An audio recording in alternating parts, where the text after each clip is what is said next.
Chapter 13. Ancestral Heartblood.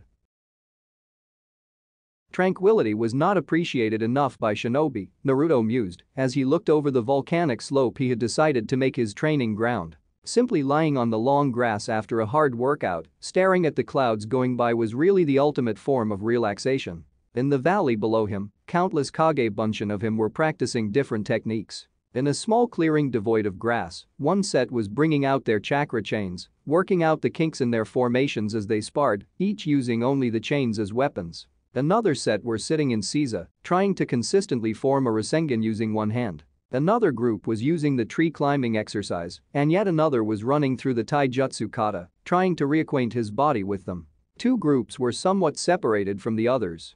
One was the group working on Fuinjutsu, which at this point meant working on the writing and hand speed. The other was running through a series of beginner Kenjutsu kata in preparation for the creation of his heart blade.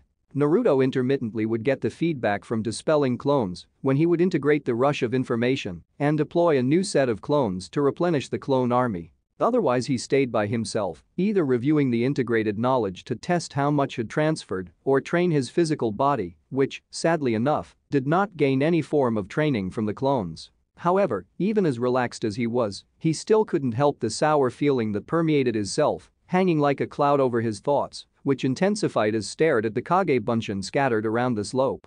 How could he have been so stupid? He had known that Kage Bunshin was no ordinary clone technique, what with him learning it from the Forbidden Scroll and all. Still, Naruto had taken Kakashi's word for it that the technique was forbidden due to its astronomical chakra cost and not bothered with learning more about it. So he had kept on clawing his way forward, handicapped as he had been, and still was, if to a lesser extent, by his chakra control issues, when all the time he had had a game changer in his arsenal. Kage Bunshin, after all, was almost tailor-made for Jinchuriki. While it was a viable frontline weapon, especially if the user was a ninjutsu or genjutsu user that for at long distance therefore did not put the fragile chakra construct in danger, as a training tool was where it excelled. For someone like Naruto, who had nigh infinite chakra and had a healthy work ethic, it really was the best possible thought for accelerated growth. But still, not even every person with high reserves could do it. That required something else, something which also required the Biju currently on timeout from the outer world in a tight little cage inside his gut. Assimilating the memories of thousands of clones, now that he was actually not discarding the memories subconsciously, was an incredible strain on his mind. That was, however, mitigated by his fully formed mindscape, which was a consequence of the Jinchuriki seal, though he did wish it didn't take the form of a sower. Though, he thought bemusedly, he was probably the one person in the world that could assuredly say his mind was in the gutter without being considered perverted. He paused, thinking about that last for a moment. Wait. The rookie 9. 8, he corrected himself, thought he was a pervert because of the sexy jutsu. Kakashi and Jiraiya, probably the most open perverts in Konoha, were both his sensei at one point. And now Ba-chan thought he was crushing on Shizunani-san, and Shizunani-san thought he was peeking on her. He sweat dropped, an amused smirk coming to his face in spite of himself. Yep, he was going to be considered a pervert anyway, whatever he did to the contrary. Hey boss. Look what we found. Naruto snapped out of his reverie, turning around lazily to face his clone. What is it? What? Naruto, who had been glaring blearily at the clone, shot to his feet in shock. The clone chuckled, the Rasengan in his palm slowly swaying. The Rasengan balanced between two chain links, totally independent of the clone's hand. Yup, thought that would wake you up, boss, the clone chuckled before saluting him with his free hand. Heads up, boss. In a puff of smoke, the clone dispersed. Immediately, all the movement in the slope ceased. Slowly, a disturbing grin crept across Naruto's face, unknowingly echoed by all his clones as he brought a hand up, two golden chains protruding from it, until the tips were at his eye level. Blue chakra coalesced between the tips, somewhat shakily, before stabilizing into a Rasengan that swirled at tremendous speeds, tearing at the air around him. Ooh baby, we're going to have so much fun, you and I. Down in the village, Shizune and Mito felt a chill go down their spines as all the clones around them started grinning.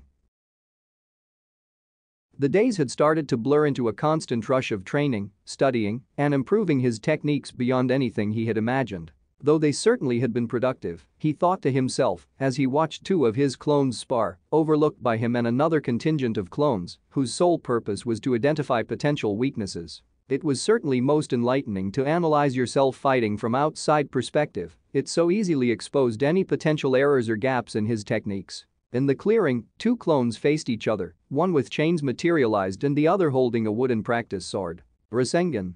The first clone yelled, dashing towards the second as two pairs of chains arced behind him, two Rasengan swirling into existence at their tips, in addition to the slightly larger sphere sitting on its palm as it raced towards its opponent.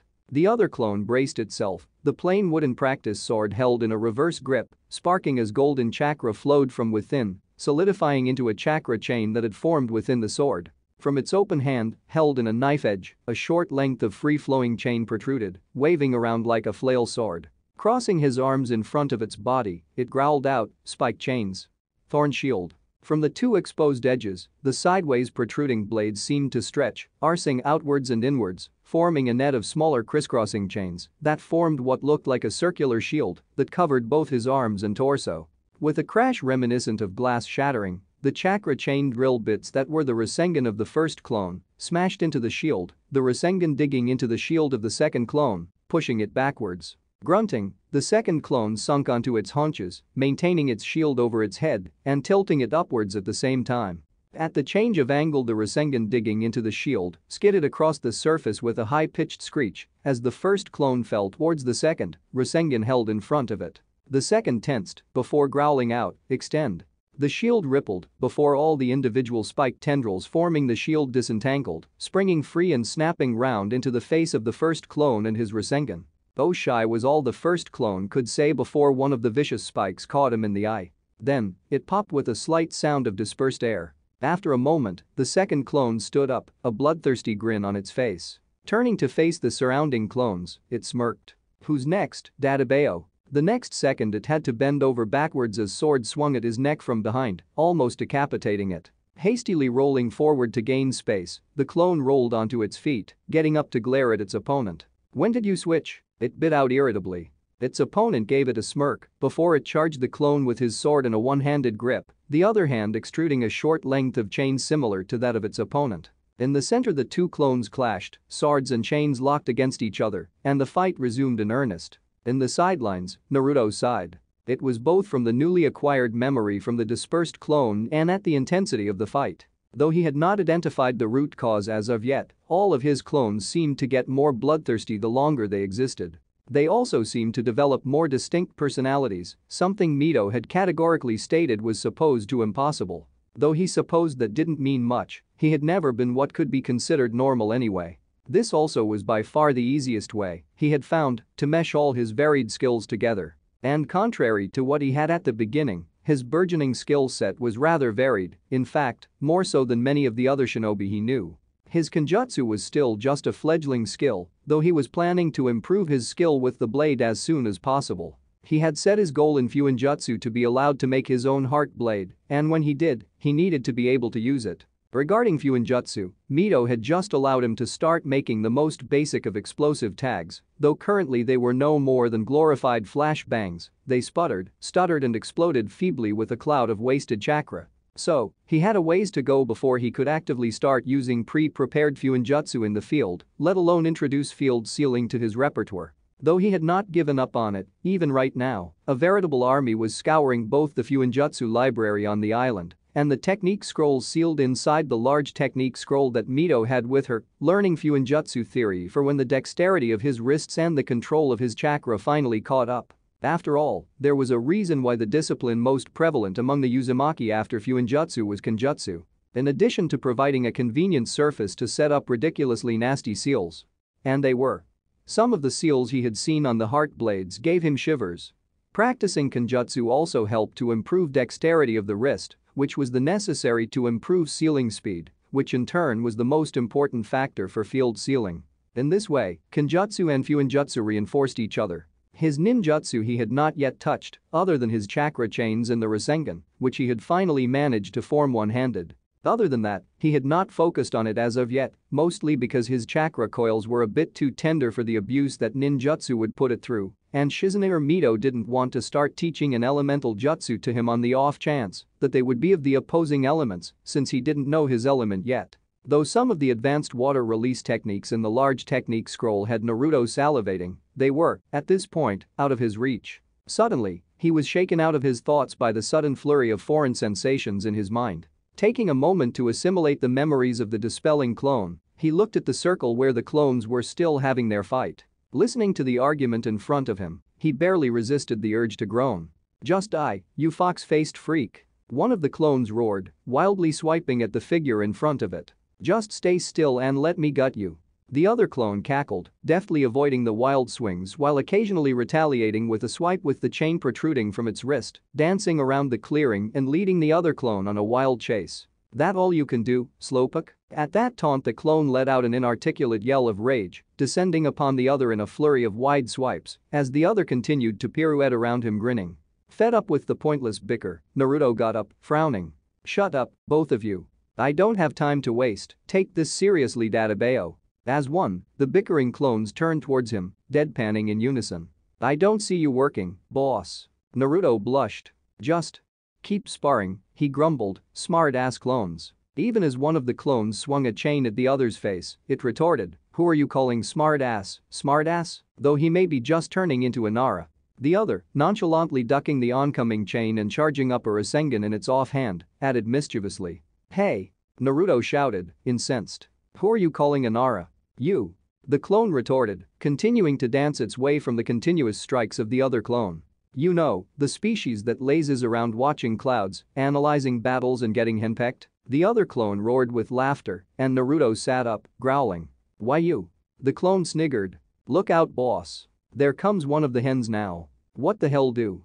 Naruto's perplexed question tapered off as an unnatural chill fell over the clearing. Sweating slightly, Naruto turned around to look upon one of the most frightening beings she had seen in his short life, Mito. "Hello, ghost lady, what are you doing here?" Naruto attempted, trying to mimic his usual jaunty tone. Mito's frigid glare merely intensified.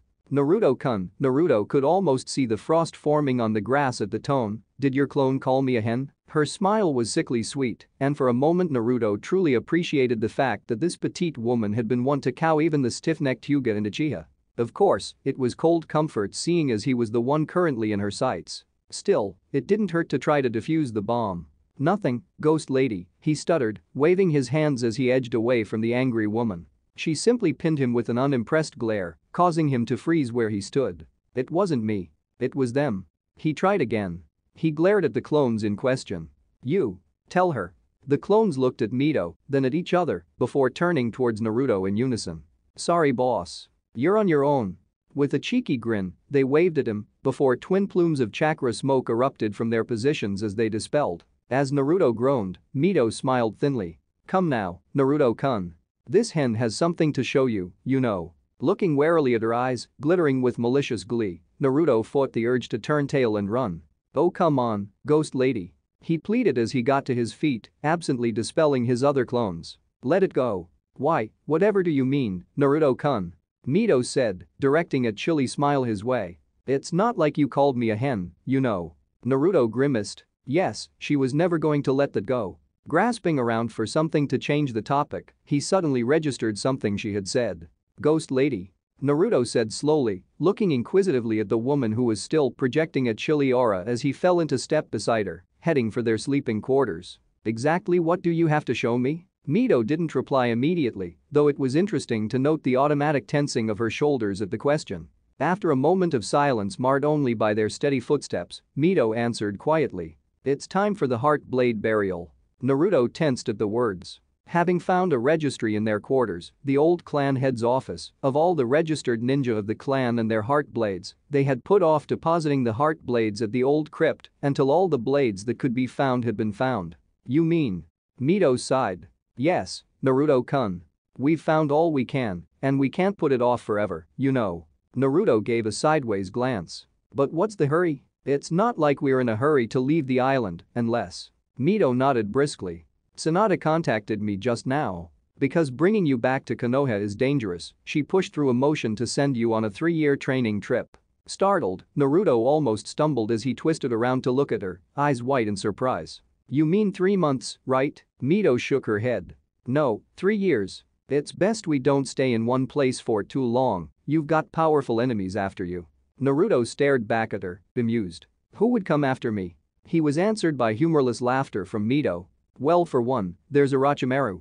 If I had to guess, he might be just a little miffed that you've spoilt his plans a second time. Naruto rubbed the back of his head sheepishly. Well, I suppose. Mito continued, ignoring Naruto's interruption. But no, I wasn't talking about them. Sanada told me Uchiha Itachi came recruiting? Naruto grunted in reply. I know the type, you know. Angsty Uchiha thinking the world revolves around them is normal, but when they start thinking that you're in their way is when it becomes a problem. Mito said, her sharp gaze spearing into Naruto. Never underestimate the depths to which an Uchiha will sink, Naruto-kun. You will have to become strong if Itachi is after you. Naruto laughed grimly. You think I don't know, Ghost Lady? Instinctively, one hand came up to rub his chest, which was still decorated by the pale scar of the last Chidori that Sasuke had attacked him with. Mito winced. Sorry. Shaking his head, Naruto resumed his original query. So accepting that we can't step foot in Konoha barring emergency for 3 years, he said, what's stopping us from just staying here? I still don't see the need to move. Mito grimaced at the question. That, she said dryly, would be because a certain toad sage of dubious reputation is going to be tagging along. Ah. That explained it, though it surprised Naruto somewhat that Jiraiya's perversions had already reached Mito's ear. Then again, her appraisal of his character was probably based on the descriptions of Tsunade.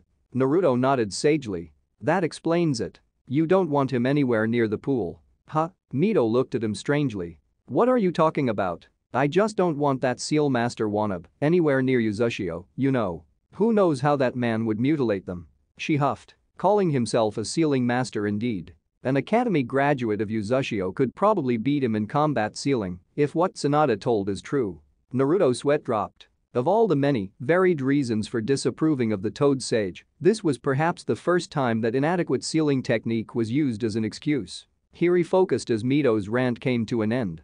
Do you know what that man did to the fire seal? Tsunade showed me his work, you know. That man's seals are so unbalanced that the only reason that they're still standing is that the unbalanced components of his seals balance each other out. If he tried to do that sort of thing with the Uzumaki seals, though. Naruto nodded grimly. The helical base that most advanced Uzumaki seals used, probably the most complex base used in sealing, had one particular property that distinguished it from the more commonly used circular or rectangular base. It absorbed chakra much faster, and due to its pseudo-three-dimensional structure, its effects were multiplied exponentially. This meant that the friction due to counteracting unbalanced seals, negligible in a normal structure, could cause the whole seal matrix to collapse. In an elemental seal such as the fire seal, used to seal any direct combusting flame, the matrix collapse would probably trigger an overload and therefore a huge uncontrolled fireball, probably in the range of a conflagration half a mile across for the sealing of a normal kaiten. Dikakyu. Therefore, he quite understood Mito's reluctance to allow the perverted sage within the sealing capital of the elemental nations. She huffed. Anyway, Jiraiya is already on his way, and I don't want to give the man an excuse to look at Uzushio's seals, so. Mito took a deep breath as Naruto tensed in anticipation. We leave Uzushio tomorrow. It was a considerably long walk to the crypt, and the journey was strangely quiet for being shared by two people who generally enjoyed chaotic energy. Mito seemed to be submerged in her own reflections, and Naruto himself was feeling quite glum. It wasn't the act itself that unnerved him, more what it symbolized. When they laid out the heart blades of the clansmen that had perished in the Holocaust, that had claimed the clan, he would be truly accepting the fact that the future of a whole ancient clan, of the Uzumaki name, laid on his shoulders. In a clan that right now consisted himself and a chakra shade on a Kunoichi long perished, he was the sole chance for the clan to continue, to flourish. And, if he was honest with himself, that scared him. For someone who for as long as he had remembered, only relied on himself and only been relied on by himself in return, the prospect of taking on the future of a clan was a daunting one. Was he ready for this? He knew, his own heart blade or no, when he laid the heart blades of his ancestors to rest, he would be shouldering their legacy and declaring his own position as the heir apparent to the clan. But would his ancestors even like him? He was, despite the Sandame's half-hearted attempts to resolve it, a street kid, and the Uzumaki were clansmen, noblemen of the highest order. Maybe Mito's seals wouldn't be enough, maybe he wasn't meant to be the clan head, maybe it was all a mistake, and Mito would leave him. Naruto-kun, do you know what to do when we get there? Mito's voice was low and languid, And if she was as stressed as him over the upcoming ritual, she was masterfully hiding it beneath the cold, focused expression that she habitually wore. Wakened from the depressed turn his thoughts had taken, Naruto grunted as he loped his way up the mountainous path, matching his step to that of Mito. No. What do I have to do? Mito stared ahead, her eyes glazed as she continued wading her way up the mountain. I've only seen this ceremony performed twice, she admitted. Naruto stared at her, surprised. Why? I would have thought that there would have been more deaths, seeing as it was a time of war in a shinobi village. Mito fixed him in place with an undecipherable stare. That is because it is a very private event, Naruto-kun. Only the parents, spouse, children and teammates of the deceased are usually present for the ceremony. Her eyes glittering with the faintest traces of grief, she turned her head forwards, staring into the setting sun as she continued to climb. So the only blade burials I've witnessed are of my father and my sisters. Naruto reflexively winced before glancing at Mito's averted face guiltily. Sorry, he muttered as Mito looked at him. She gave him a tight smile. Don't worry about it. I came to peace with it years ago. Ah. What exactly could he say to that? Instead, he smiled timidly back at her before hastily changing the subject. So. What exactly do we have to do? Mito smiled slightly as leisurely Tree walked up a short cliff, followed by a bemused Naruto. Don't worry, she reassured him, you won't have anything complex to do. Just follow my lead. He was just preparing himself to question her further when they reached a ledge at the top of the cliff they were climbing. Looking at the sight before him, Naruto was tongue-tied as he faced the giant sheer granite wall in front of them. But that was not what had caught Naruto's eye, that was what was carved into the rock face. Seals. Countless seals, entwined and running into each other in patterns each more strange than the last. Some of the script glittered, a myriad of colors reflecting the glow of the fading sunlight, others seemed to move in place, and all the script seemed to pulse with an inner power, just waiting to be unleashed on the world. But it was the sheer vastness of the seal that boggled him. Covering the entirety of the rock face, it formed a semicircle of meandering sealing script at least 200 feet across and 100 high. He would, if he wasn't using his shadow clones, probably spend the rest of his life trying to decipher it. While Naruto was gaping at the giant seal matrix, Mito stepped forward. Naruto-kun, you might want to watch this, she said with a wan smile directed at him as she held her right hand in front of her, placing it on one of the countless input circles of the seal. As soon as Mito touched the worn stone, the seal came alive with a hiss and a crackle, as if electricity was running through it. Then multiple beams of yellow light burst from the seal, wrapping around him, totally immobilizing him before he could even move. Hoisted in the air by his ankles, Naruto glared at Mito. Hey ghost lady, I thought you knew what you were doing? Sarcasm dripped out in his words, but Mito, who herself had a beam of light encircling her waist, simply smirked back at him. Relax, Naruto-kun, she said languidly, before she cleared her throat femininely. Ahem. Uzumaki Mito, elder daughter of clan head late Uzumaki Haruhiko, heiress presumptive and elder of the Uzumaki clan, accompanied by Uzumaki Naruto, son and heir of heir apparent Uzumaki Kushina, heir apparent to the Uzumaki clan, demand entrance to the sacred Uzumaki Heartblood crypt for the purpose of depositing heart blades of clansmen long departed and for the communion with their spirits. Her hair began to lift in the updraft surrounding her as the fetters of glowing light beams retracted, leaving her standing in front of the glowing seal. Naruto began to feel his chakra drain through the link as Mito started to channel an impressive amount of chakra through the seal, murmuring as she did so. Open the doors to the heavens, boar, bird, snake, dragon, ram. As soon as she finished the one-handed seal sequence, the beams of light surrounding Naruto disappeared, dropping him unceremoniously to the ground. Mito stood unruffled as the glittering seal appeared to twist on itself, the dizzying kaleidoscope of twisting colors, making Naruto turn away to stop himself from hurling.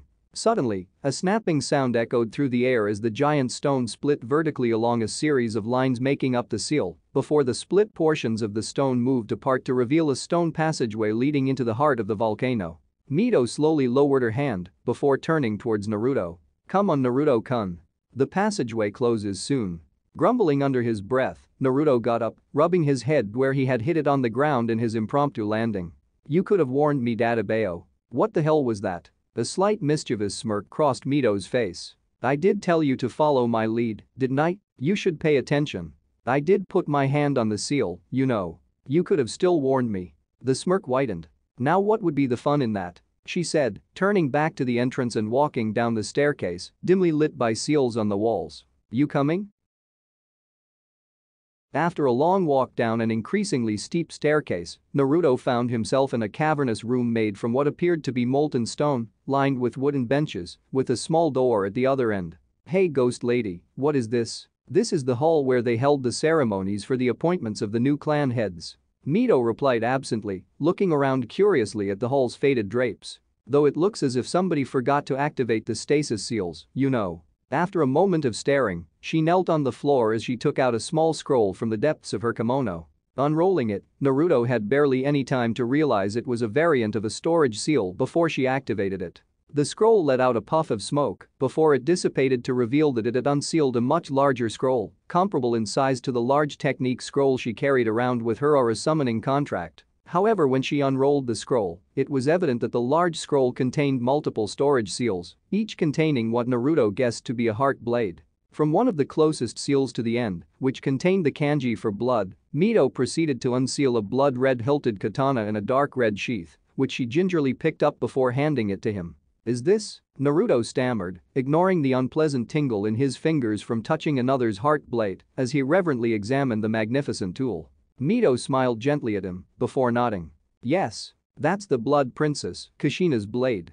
The dark red sheath glittered in the dim light as he pulled the darkened blade from its sheath, examining the sword with glittering eyes.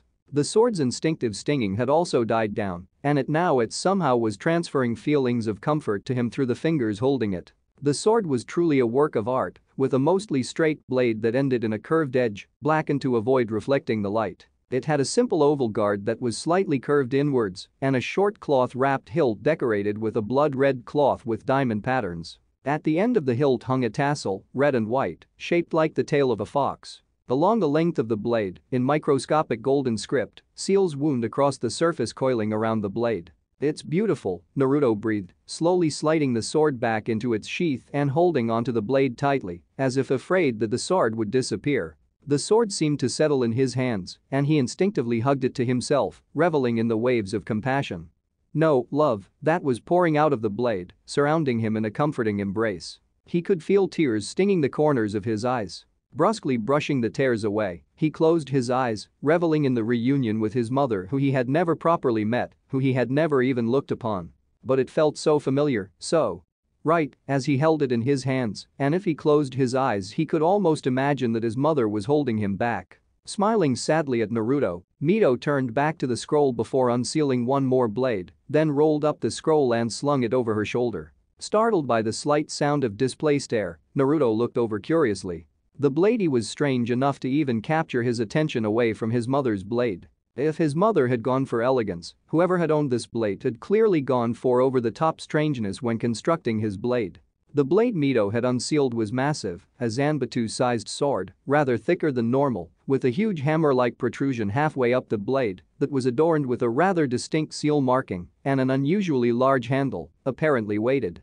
Without turning away from staring at the blade as if mesmerized, Mito spoke, her voice sounding unsure and somehow weak to his ears. "This was my brother's blade," she said, a slight tremor in her voice as her hands shook, but Naruto very much doubted that it was from the weight. Acting on instinct, Naruto moved uncertainly to grab her surprisingly frail form in his arms, resting his chin on her shoulder as he hugged her in silent reassurance. "Shin was my Itauto, you know," she murmured, staring at the blade. "He always wanted to be different, to be unique. And he wanted to be clan head for as soon as he knew what clan head was," she continued, leaning back into him. "Kind of like you know? You remind me of him, you know. Always up to something, always shouting or training, yelling his dreams from father's office window." She paused before, almost shyly, looping one of her hands around Naruto's waist. "But he was happier than you, I suppose," she said, carefully looking at him. Naruto stiffened instinctively before Mito's grip tightened around him. "When I heard that Uzushio fell, I went immediately to see if my brother was all right. I couldn't believe he would die, you know, but of course the final wards had already erected and I couldn't even get to the island. I waited for over a month in a boat, waiting for the wards to drop, to go and have my brother tease me again, but he never came, and the wards had been too strong to break and probably would not have broken for another 30 years at least, and I didn't have that much time left. Jinchuriki aged faster than other Uzumaki, stress of holding the beast at bay I suppose. I couldn't even collect his blade for so long." For a moment they leaned against each other, mutually comforted by the embrace. Then Mito hiccoughed. "Come on, Naruto-kun," she whispered, gently separating herself from Naruto and hoisting the large scroll back onto her shoulder as she stepped soundlessly towards the unassuming door at the end of the hall, clasping Naruto's hand in a firm grip. Quietly, even he knew that this was not the time for his usual antics. Naruto fell into step beside Mito, glancing at her concernedly as they stepped through the doorway into the darkness beyond. He didn't even have time to scream before a sudden yanking sensation overtook him, and darkness filled his vision.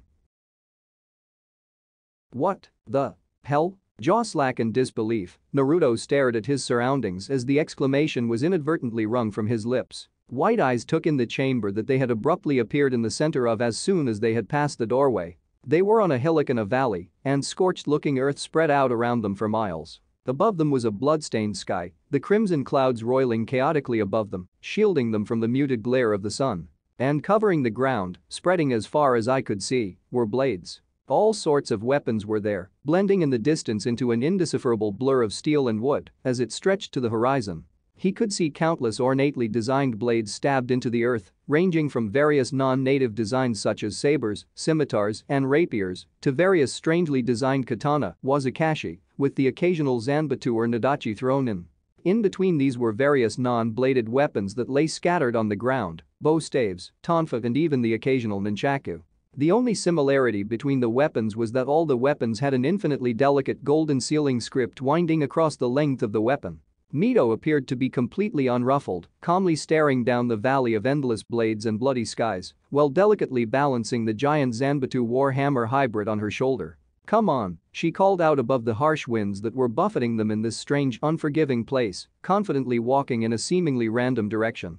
Naruto hurried to her side, not relishing being alone wherever Mito had dragged him to this time. As Mito, looking way too unruffled for someone who had been apparently transported to what looked like an artist's impression of war, he gave her a wary look. "Ghost lady, are you sure that this is where we were supposed to end up in?" he asked, failing miserably in keeping the apprehension out of his voice. This place was making him uneasy. Wherever he turned, there always seemed to be something staring at him from behind. "I've been here before, you know," Mito reprimanded gently. "There's a simple method to navigate in here," she continued, smiling slightly. "Maybe for you," Naruto groused, staring in vain for any indication to navigate the seemingly endless plains. "All I can see is a freaking labyrinth." He sniffed before gagging in disgust. "It even smells like a frickin' bloodbath." "Language, Naruto-kun," Mito absently said, cuffing him on the back of the head.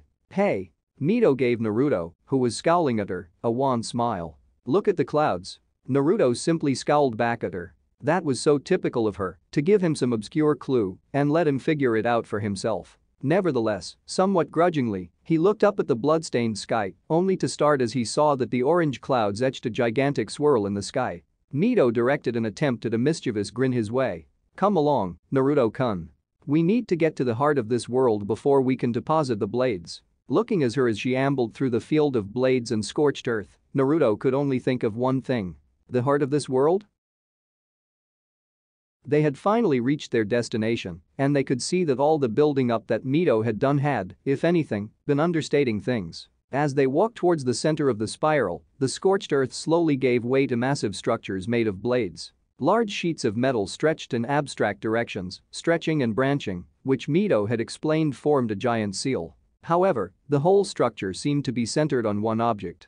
Directly at the center, on a large pedestal, lay a pitch-black sphere that seemed to pulse with eerie power. She had explained about the globe earlier, while walking across the blade fields. It was truly hard to believe that such a frail-looking orb, only about 2 feet across, could hold so much power. Still, the truth of the orb was even more fantastic than he had thought. Flashback. Naruto-kun, in the center you will see a pitch-black orb that is probably the most prized artifact of the Uzumaki, and currently we are in its domain, that's why I called this a world. Naruto cocked his head, puzzled. "What do you mean, Databeo?" Mito grinned before grunting as she adjusted the large blade on her shoulder. Turning so her dark eyes, shining with fervor, met his own, she continued. "That cannonball-sized orb is the pinnacle of sealing, a true three-dimensional seal." Naruto gaped at her. "But that's impossible," he exclaimed. "You can't create a true three-dimensional seal. The calculations would be beyond anybody's ability." His mind boggled at the possibility. Seals were, after all, two-dimensional at their base due to necessity. Making a three-dimensional seal would require finding out the three-dimensional sigil for each individual character of the seal, on top of aligning them so that the seals would not overlap, on top of making sure that no inadvertent erroneous seals formed due to positioning. Mito's eyes glinted with pride. Nevertheless, as soon as we stepped through that doorway, we entered a separate pocket dimension tied to the orb, which itself resides in the pocket dimension, while only tying to the world through that particular doorway. That is why we even risked keeping the essence of our departed clansmen. With the security, there is literally no one who can access it. End of flashback.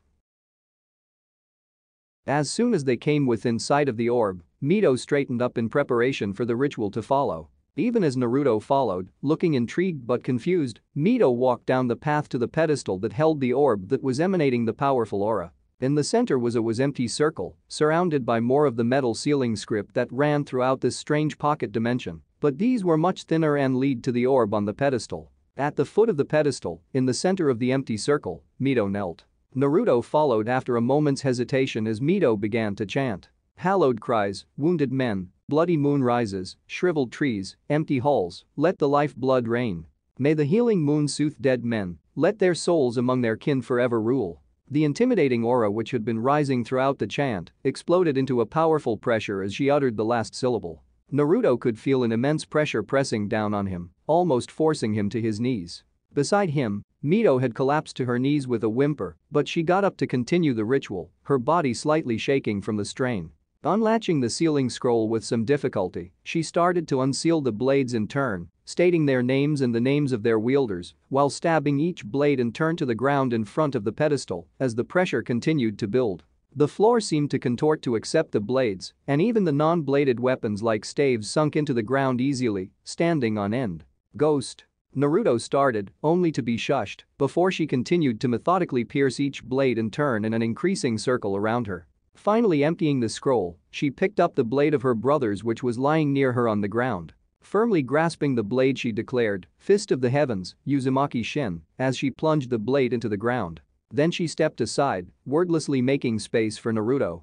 He stepped forward, steeling himself as he held the elegant katana point downwards. For a moment, he felt an irrational desire to clutch it back and run away. Really, it seemed almost unfair. Why should he have to give up the only memento of his mother just after he got it? The katana seemed to be quiver in anticipation before sending him another wave of comforting feelings, embracing him like he was being hugged. "Blood Princess, Uzumaki Kushina," he muttered, reluctantly dropping his hands, driving the sharp point of the katana deep into the floor. The orb seemed to pulse in reply. Mito stepped forward once again as he stepped back reluctantly. It was almost cruel to feel like he had a mother for a short while only to lose it again.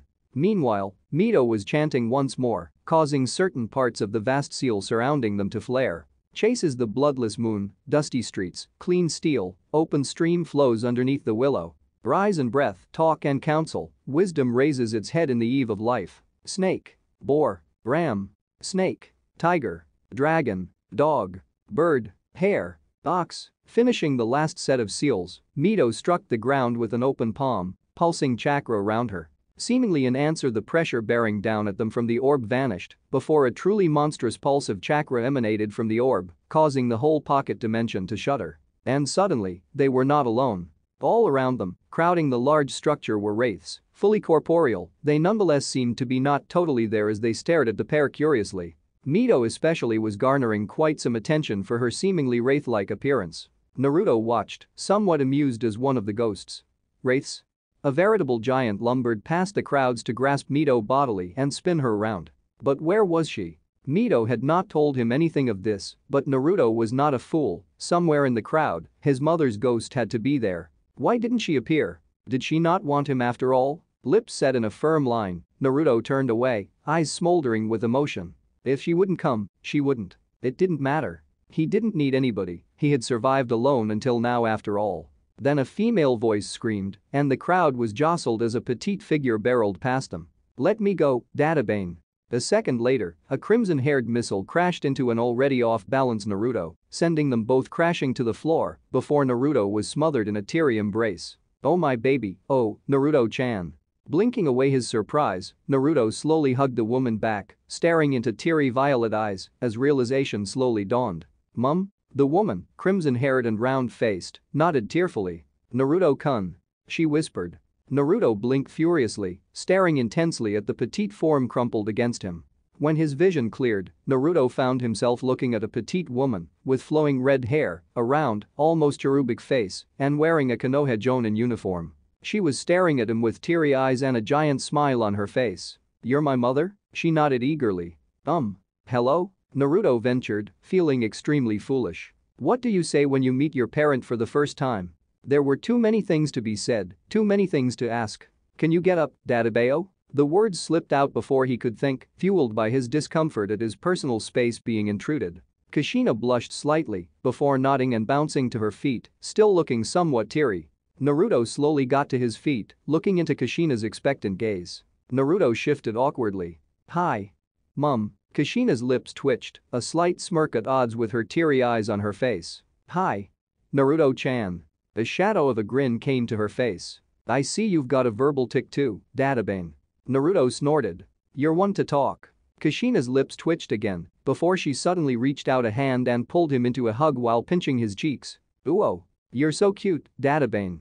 Naruto twitched. He could just hear Ba-chan mocking him for that. "And Iro-senin. And Kibateme.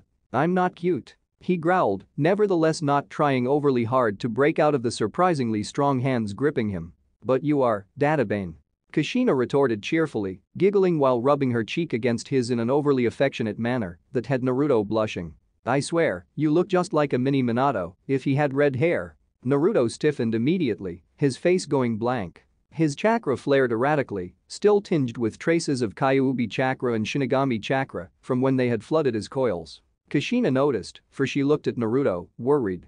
Naruto had frozen in place, and the glare he was sending his way was almost freezing in its coldness. "I'm not my father, Mom," Naruto said flatly, his voice conveying no emotion as he pushed himself away from the hug, resolutely ignoring her hurt look. "And I have no intention of being anything like him."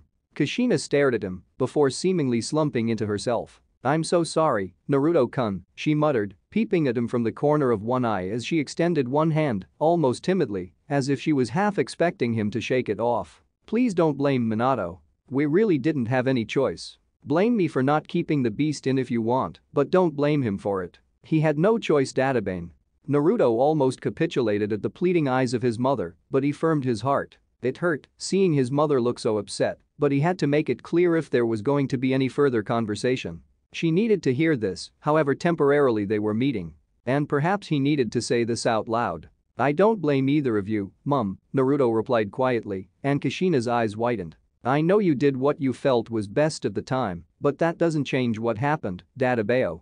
He sighed. "I am what Konoha made me into, Mum. I know I will never ever be like him, because I know I can never be as selfless as that." With a mirthless chuckle, Naruto continued, his eyes hooded as he stared into his mother's eyes. "Survival instincts from constant death threats, I suppose.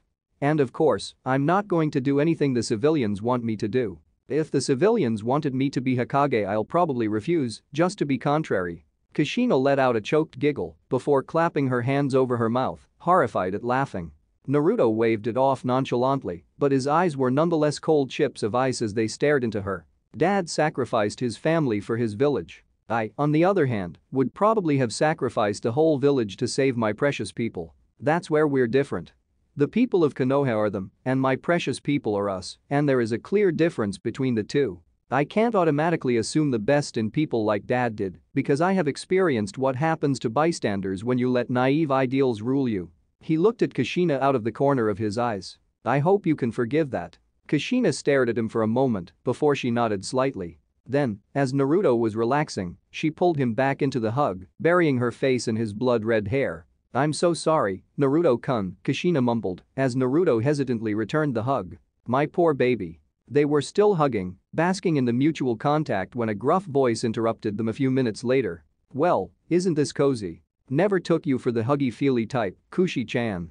"Hello to you too, Shinjai-san," Kushina grumbled under her breath, still not letting Naruto out of the hug. Within it, his eyes obscured by a veil of his mother's hair, Naruto's ears twitched. Extracting his face with some difficulty, he turned to face the behemoth of a man that had been with Mito earlier. The man, especially beside Mito, who was a particularly petite woman, looked simply too big to be allowed. He had the face one would describe as nondescript if it wasn't for a particularly vicious-looking scar that ran through one eyebrow, skirting his eye and extending to the jaw. He was grinning affably at Naruto, who smirked back. "Hello, you must be the one ghost lady described as her bratty younger brother," he said cheekily, waving at him through the death grip Kushina had on him. Shin chuckled. "Yup, he's just as cheeky as you told me he was, Nissan," he said, addressing a slightly smirking Mito who was behind him, almost hidden behind the enormous man's bulk. He squatted before Naruto and Kushina, staring intently at Naruto.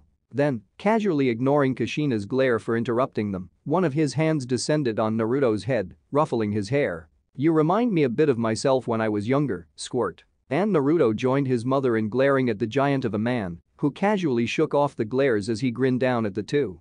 Behind him, Mito giggled, muffling her snickers delicately behind a hand. It was but for a moment, but as Naruto joked with his great-great-grandfather and hugged his mother, all was right with the world. A stray gust of wind blew through from the outside as the entrance to the cave opened. Within the stone chamber, a pair of ringed eyes opened as quiet footsteps approached the group gathered around him. Those around him, 8 men and women, didn't even twitch towards the approaching figure, instead focusing on the splayed-out figure of a man that hovered in front of the giant statue they were standing, a steady stream of viscous chakra pouring out from his orifices. The approaching man stopped in front of the statue, watching disinterestedly as the last of the chakra seeped out of the figure, and the man fell, the bright red metal armor that surrounded his bulky body, making a resounding clang as the now dead man hit the ground.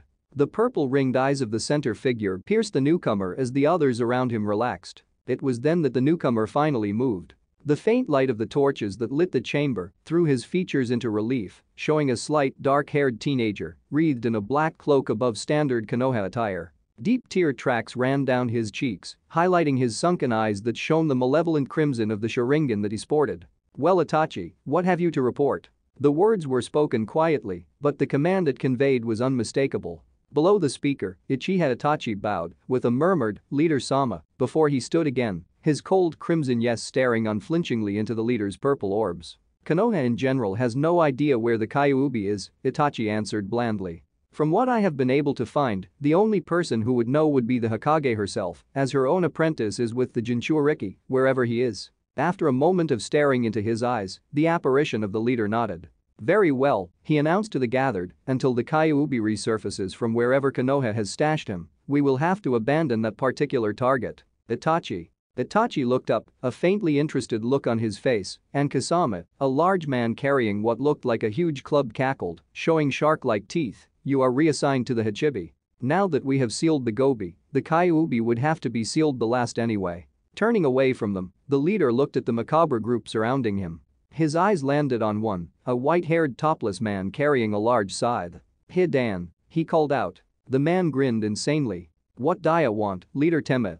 Immediately, a white object flew across the chamber, materializing into a paper spear that pinned the man by his throat to the statue behind him. The thrower, a purple-haired woman with a paper rose in her hair, spoke up in its wake, walking towards Hidan, who looked to be miraculously alive for having his throat pierced through by a paper spear. As the inhabitants of the room all reached for their weapons, a voice rang out through the room. "Enough." Eyes swiveled to the motionless figure of the leader as gravity suddenly increased around them, making the shinobi grunt and the feminine-looking blonde-haired man falling onto his knees. "Conan, step down." The woman bowed, retreating to her previous position with a muttered, "Yes, Leader Sama."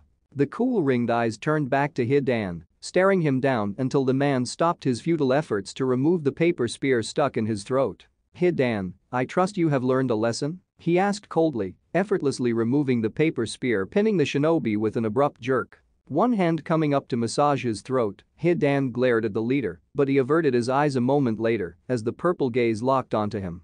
"Yes, Leader Sama." "Good," he said coldly, turning to the man beside Hidan. The man was covered head to toe in black cloth that only revealed a pair of green eyes with black sclera, which turned towards him, looking away from detachedly observing Hidan panting and cursing on the ground. "Yes, Leader Sama?" The leader stared down at the man for a moment before speaking. "Kakuzu, you and Hidan are assigned to the Nibi. We need a low number to balance the statue."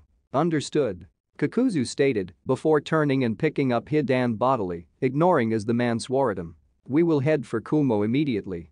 The leader nodded imperiously, before turning his back to the dispersing crowd and heading towards an inner cave. At the entrance, he paused, fixing his stare on Kakuzu. "Remember, we need them alive." Kakuzu nodded as he finished stitching up Hidan. "And I get their bounties after the extraction," he replied, heading to the entrance of the cave, followed by a grumbling Hidan as the leader swept out of sight, followed by his ever-present shadow in the form of Conan. Kakuzu grunted slightly as they stepped out into the open, shifting the weight in his arms to his back as Hidan cursed at him, still clutching his bleeding throat. As they walked, his grotesque cargo swung from side to side, leaving occasional drops of blood in its wake. For hanging over his shoulder was the armor-plated body of what had once been Han, the Jinchuriki of the Gobi. It was reaching early morning when Naruto and Mito emerged from the crypt. The sun was just starting to peek through the cliffs, and light played around their hair as they strolled down the volcano. "So, what did you think of our little journey, Naruto-kun?"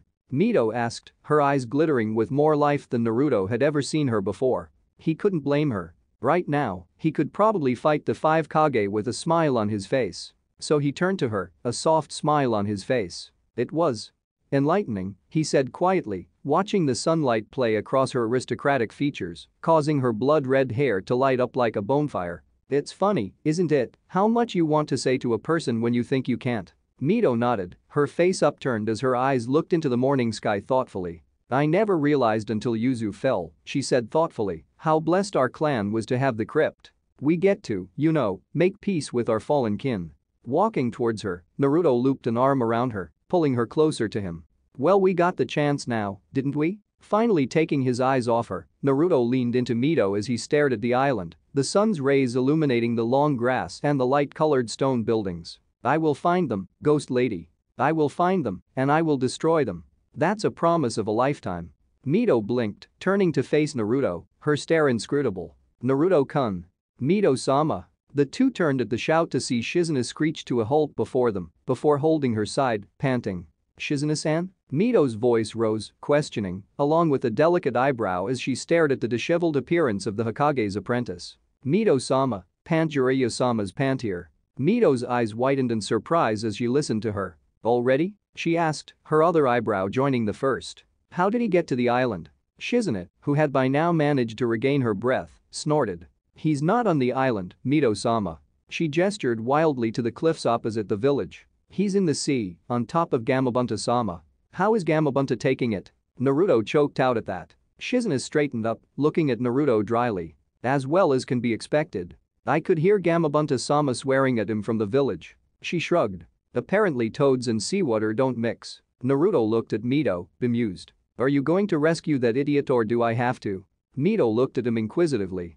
"Do we really have to?" she moaned, acting extremely reluctant. "I don't want him on the island." Naruto deadpanned at her. "I don't want him on the island any more than you do, Ghost Lady, but if we leave him there he's going to be too tired to walk, the lazy bum. Gamabunta's got a short fuse, and I'm pretty sure it's way past being burned out right now." As if on command, a gruff voice screamed in the distance. "Jiraiya. If you summon me again, I'm going to kill you." As chakra smoke exploded at the base of cliff, blowing into the island, Naruto stared at Mito, who shrugged. Naruto sighed, slumping. "Fine," he said, pouting as he turned away. "You get the bags, I'll get the perv."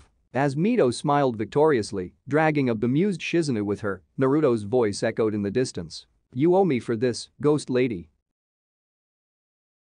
"Oh hello, my dear apprentice." Jiraiya's cheery yell reached Naruto long before he had reached the place where Jiraiya was standing on the water. He looked totally unconcerned, in spite of the fact that a giant bruise was purpling on his left cheek. No doubt, Naruto thought despairingly, the Toad boss had made his displeasure clear before he had unsummoned himself. "Hello Iro-senin," Naruto said flatly as he carefully water-walked to where Jiraiya was. It was still difficult, he mused somewhat disappointedly, to maintain his balance. A true testimony to how bad his chakra control had gotten due to the events of the preceding weeks. Absent-mindedly dodging being slapped on the back, Naruto turned to the Toad Sage to see him scrutinizing him intently, completely at odds with his usual behavior. "So brat," Jiraiya started, in a suspiciously casual voice, "where's this new teacher of yours?" Naruto shrugged. "She's packing her bags, I guess." Jiraiya's eyes gained a glimmer of interest. "Oh?" he said boisterously, peering down at Naruto. "It's a woman?" His eyes gained an inner fire as he grabbed an unresisting Naruto. Traveling for over a month with Jiraiya had its way of hardening him to the spontaneous pervert within the Toad Sage. And shook him insistently. Details, brat. Give me more. He let go of Naruto in order to rub his hands together in a vaguely villainous gesture. So that's why Tsunadeheim didn't tell me about her, but the Icha goodness will not be denied. Oh brat, you're going to be a goldmine, I can tell. Grabbing Naruto by the shoulders, he gestured into the distance dramatically. The older Kunoichi, desperate for intimate contact but fearful of being rejected, meets an insecure Hei. Ignoring Naruto's indignant shout, he continued his dramatic recital. Boy, on the cusp of manhood, who pleads for her guidance. Will love bloom, or was the romance doomed from the start? He turned to Naruto again, and this time the perverted gleam in his eyes was even worse. It's perfect, he exclaimed, that disturbing gleam stabbing into Naruto as he stealthily tried to edge away. That was, of course, before the Toad Sage's other hand also descended on his shoulders, pinning him in place facing the insane. And apparently suicidal, Naruto added as an aside. After all, who perved on an unknown Kunoichi so blatantly? That was just asking to get a kunai where the sun didn't shine. Pervert that he was unfortunate enough to call sensei. So. Details? Tell me, brat. What's her hair color, eye color, 3 sizes? Ahem. Jiraiya turned mechanically towards the sound of a cleared throat and sighing despondently, Naruto followed. It was like watching a Sasuke fangirling, really. You knew what was going to happen, it wasn't pretty, and you still couldn't look away. Mito and Shizune were standing on the water a few feet from the two of them, and Mito didn't look happy at all. Absently he noted that she was currently more solid than usual, but the observation went largely unnoticed due to her face. Her sickly sweet smile and her cold eyes were frightening enough, Naruto warranted, to send even the old man Hokage running for the hills. But of course, that wasn't a deterrent to Jiraiya, thick-skinned as he was. Why, Jiraiya dono, Mito purred, sending shivers down Naruto's spine as she stalked towards an ever-oblivious Jiraiya. That was most indecent of you. Jiraiya giggled, a lecherous sound that grated on Naruto's nerves. Behind Mito, Shizune looked to be caught between annoyance and humor as she looked on. And Jiraiya was staring at Mito, a perverted gleam in his eye. Why pretty lady, you've got a problem. Mito raised an eyebrow as Jiraiya made grabbing motions with his hands. Why don't we find someplace nearby and resolve it? Naruto burst into laughter, while Shizune was barely managing to stifle her own giggles. Mito, Naruto saw, had a tick pulsing in her brow for an instant before her sickly sweet smile returned. She approached Jiraiya, draped a hand delicately around the sage's broad shoulders. Wham! In an instant, Jiraiya was on his hands and knees in the water, groaning, and there was a small paper seal on the nape of the neck, where Mito had held him in order to throw his over her shoulder. Jiraiya groaned. Why? Would you do that? Mito scoffed, dusting her hands as she walked away from him with a disturbing glint in her eyes. You're just as much a pervert now as you were when you were again under the monkey boy, peeping at the woman's hot spring when I was in it. Jiraiya sputtered. Who? Mito smirked, looking over her shoulder. Not a pleasure to meet you, Jiraiya. I'm Mito Uzumaki, you know. The first woman you ever peeked on? Jiraiya choked on air, staring wide-eyed at Mito. Mito's smirk had a decidedly cruel bent to it now. With a shudder, Naruto resolved to do whatever was necessary to keep himself on her good side. Judging by the way the Toad Sage was paling, being on her bad side seemed like a bad place to be. Speaking of which, he had no idea Jiraiya had been that stupid in his youth. Spying on the Shodame's wife. His current antics seemed positively mellow in comparison. As Jiraiya got up, he stumbled before clapping both hands over his groin with a look of horror. What did you do? His wail was decidedly high-pitched, and suddenly Naruto found himself not wanting to hear what had happened to Jiraiya. It was not to be, however. Mito smiled sweetly at Jiraiya. Why, nothing much, oh great seal master, she said airily. The seal I placed on you will activate every time you think something perverted, and well. I assume you are feeling the effects? Where is it? Jiraiya asked frantically, patting himself down with one hand while still covering his groin with the other. Behind your neck. Was Mito's airy reply. Just as Jiraiya frantically ripped the seal away, she continued, and by the way, that seal will become permanent if you tear it off. What? She shrugged. Oops. Come on, Mito-sama. Please? Jiraiya begged, his voice reaching higher and higher up the octaves. Please? Mito fidgeted, as if unsure. Well, I don't know. She dragged out, she was interrupted by the sound of laughter.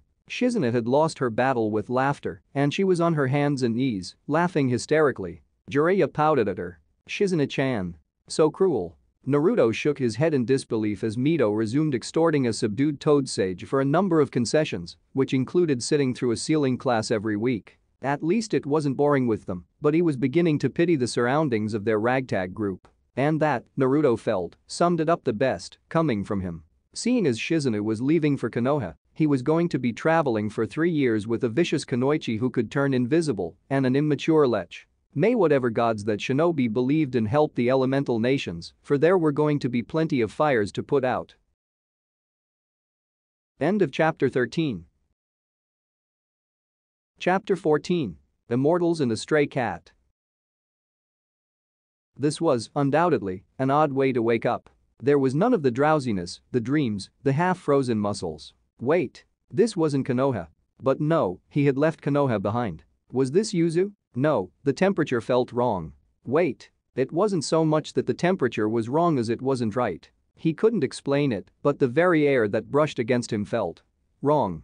Naruto stood up, and the sense of unease increased. You simply couldn't switch from asleep to awake like this, at least he couldn't. Some ninja who had been out in the field for too long were rumored to only fall into a half-asleep state, but he definitely wasn't there yet. He was going around in tangents. Shaking his head to clear up the strange ringing in his ears, he looked around to see where he was, absently noting that he seemed to be having way too many out-of-world experiences lately. Maybe he should look into toning it down, right after he found out where the hell he was this time. His eyes widened in shock. It was a vast nothingness that surrounded him, a curtain of insubstantial whiteness, cloying, swirling, suffocating. Yet it seemed annoyingly familiar, as if some distant part of his soul was aware of it. Somehow, even as he thought about it, he seemed to reach some sort of vast truth, only to have it slip away, like mist in the sunlight. Brat, if only he could understand. It was so frustrating, he knew he was on the brink of knowing what this place reminded him of, but it continued to evade him.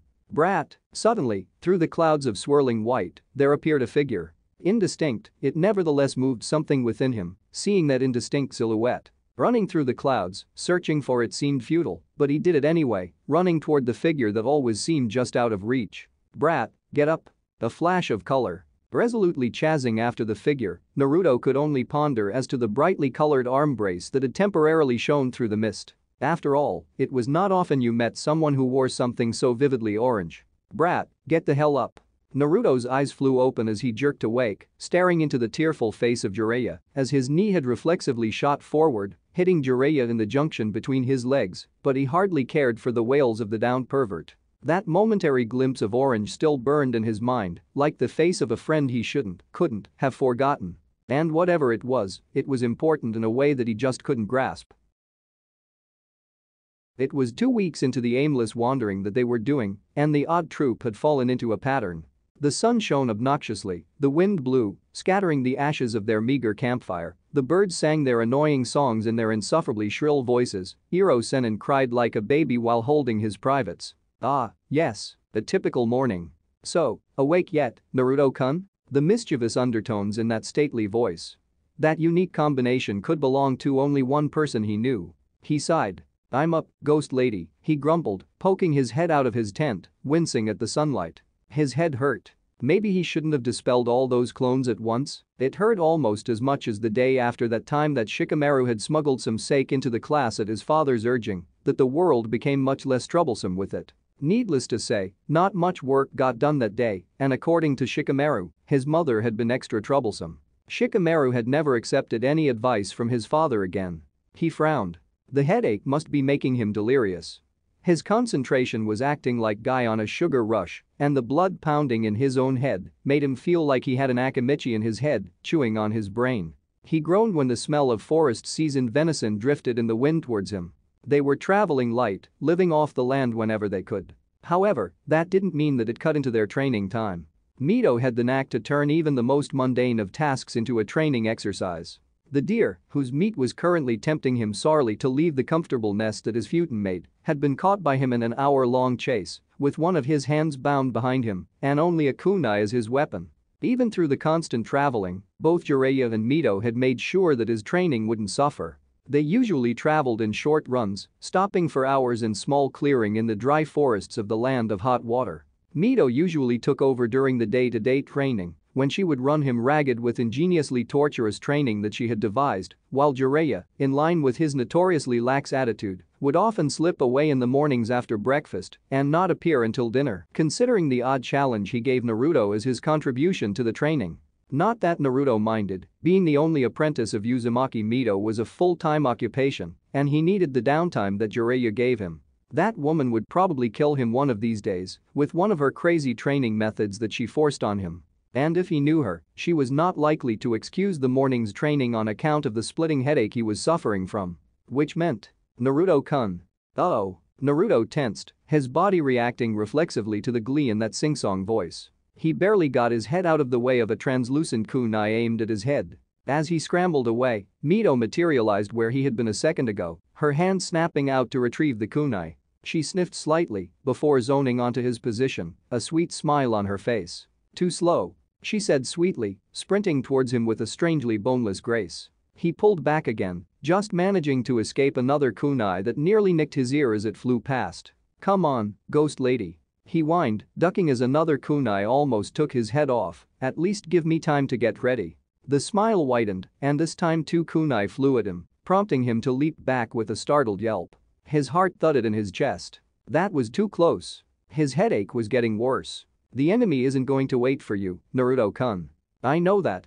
He wanted to shout, but he instead decided to save his breath, shaking his head once again as he tried to clear it. A second later, he was paying for his momentary inattention when a line of pain seared across his chest, specks of blood splattering his front as he contorted to allow that kunai to pass without digging into his body. And damn, it hurt. Mito had the nasty, underhanded habit of putting various innocuous poisons on her kunai. And judging by the pain flaring through the cut, this was not the numbing kind. Thanking his lucky stars that he had some weaponry at hand, Naruto reached inside the arms of his t-shirt to grab a pair of his own kunai, holding them in a reverse grip as he fell into a stance. From what he saw of Mito, she was determined to spar now, and when she was determined she usually got it.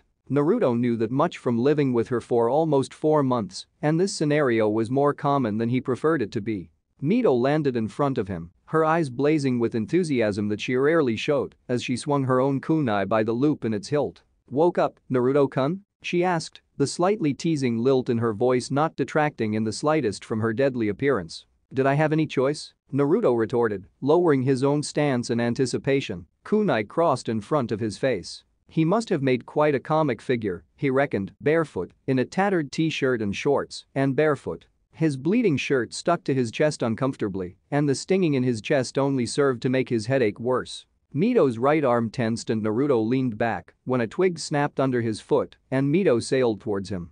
The first swing of the kunai managed to come within inches of his right ear before he managed to deflect it, but Mito used that momentary lapse to slip within his guard. Furiously backpedaling, Naruto deflected each and every stab of the kunai, using his strength to push Mito away as tried to gain some space. Damn, but she was fast when she wanted to be, a graceful dancing whirlwind of pointy steel and blood that would have been captivating had it not been your blood that arsed around her blades.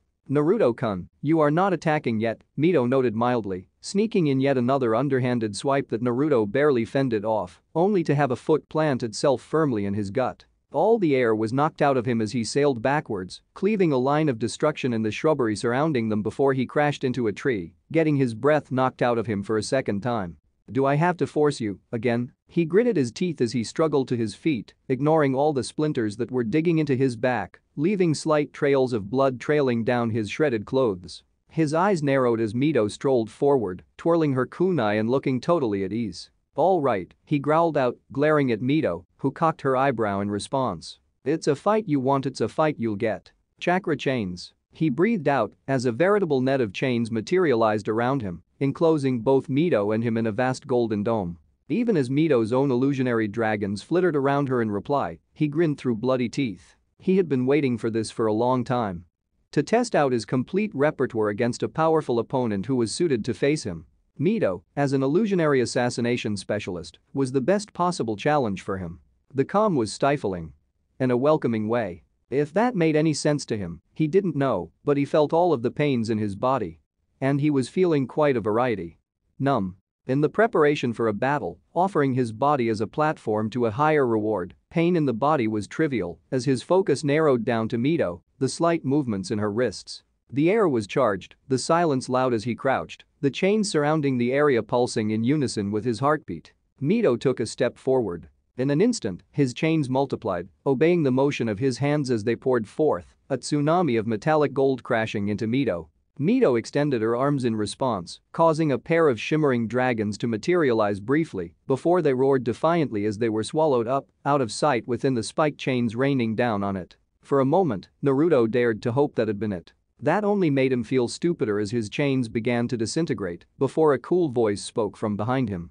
Was that it, Naruto-kun? Turning, he found himself face to face with Mito, who stared back at him coolly, a hint of a sneer on her face. Absently detaching the seemingly infected chain link so that it did not spread to the dome, he stared at her in shock. Wah. But, how can you use chakra like that? He finally managed to stutter out, I should have felt the chakra drain. Mito smirked back at him. Did you really think I'll be content to mooch off you after the Sasuke fiasco? She retorted, her dragons flickering into view as they coiled around her hypnotically. What do you think I was doing in the archives when I was in Uzushio? Snapping out of his momentary shock, Naruto flexed his chains as he fell back into his stance. Even then, what did you do to my chains? Mito's chains whirled faster, totally obscuring her 1 second and completely disappearing from sight the next, making Mito, already translucent, appear to flicker in and out of view. Did you really think that illusions were the only power of my expression, Naruto-kun? She asked in return, shooting a cocky smile his way. Think about what I said, Naruto-kun. Each expression has two abilities, one passive and one active. Naruto stared at her, flabbergasted.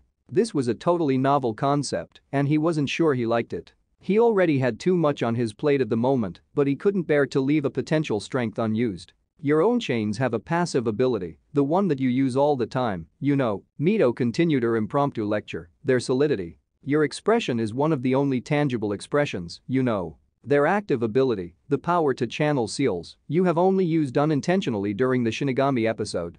Her stare pierced him. My own has the passive ability of channeling illusions, but my active ability.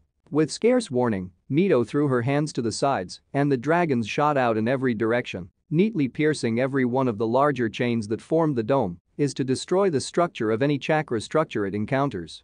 Naruto stared bug-eyed as the vast golden dome covering the area crumpled like a house of cards, a black wave spreading through the points that had been pierced, and the chains themselves disintegrated like ashes in the wind. For a moment, Naruto stilled. Then he began to laugh. Roaring with laughter, he hunched, staring at Mito through his bangs. You really are the best match for me, aren't you, Ghost Lady? He finally muttered, a smirk tugging on his lips. I'm ready, Ghost Lady. Let's dance. Dodge. Twist. A strange scythe, emanating a strange aura, cut through the air accompanied by its wielder's mad laughter. A large fireball from his silent companion followed almost silently in its wake. She ducked hastily, throwing herself into a somersault as her hair shriveled in the heat of the fireball, and the scythe passed mere inches under her feet. Her shoulder, already suffering from a hastily dodged fireball, stung as she rolled on it, the rough ground digging into her burnt skin painfully. There was no time to turn back, to retaliate. She had to run. Maybe she would lose them at some point, and it wasn't like she was going to run out of stamina. The thrice-damned cat took care of that at least. Why had she even taken this mission in the first place? It had been one disaster after another. First, the target had seemingly had prior notice of her arrival. Then, she had botched up the assassination jutsu, which had led to a mad chase through the mansion, dodging the grunts that had somehow known how to find her all the time.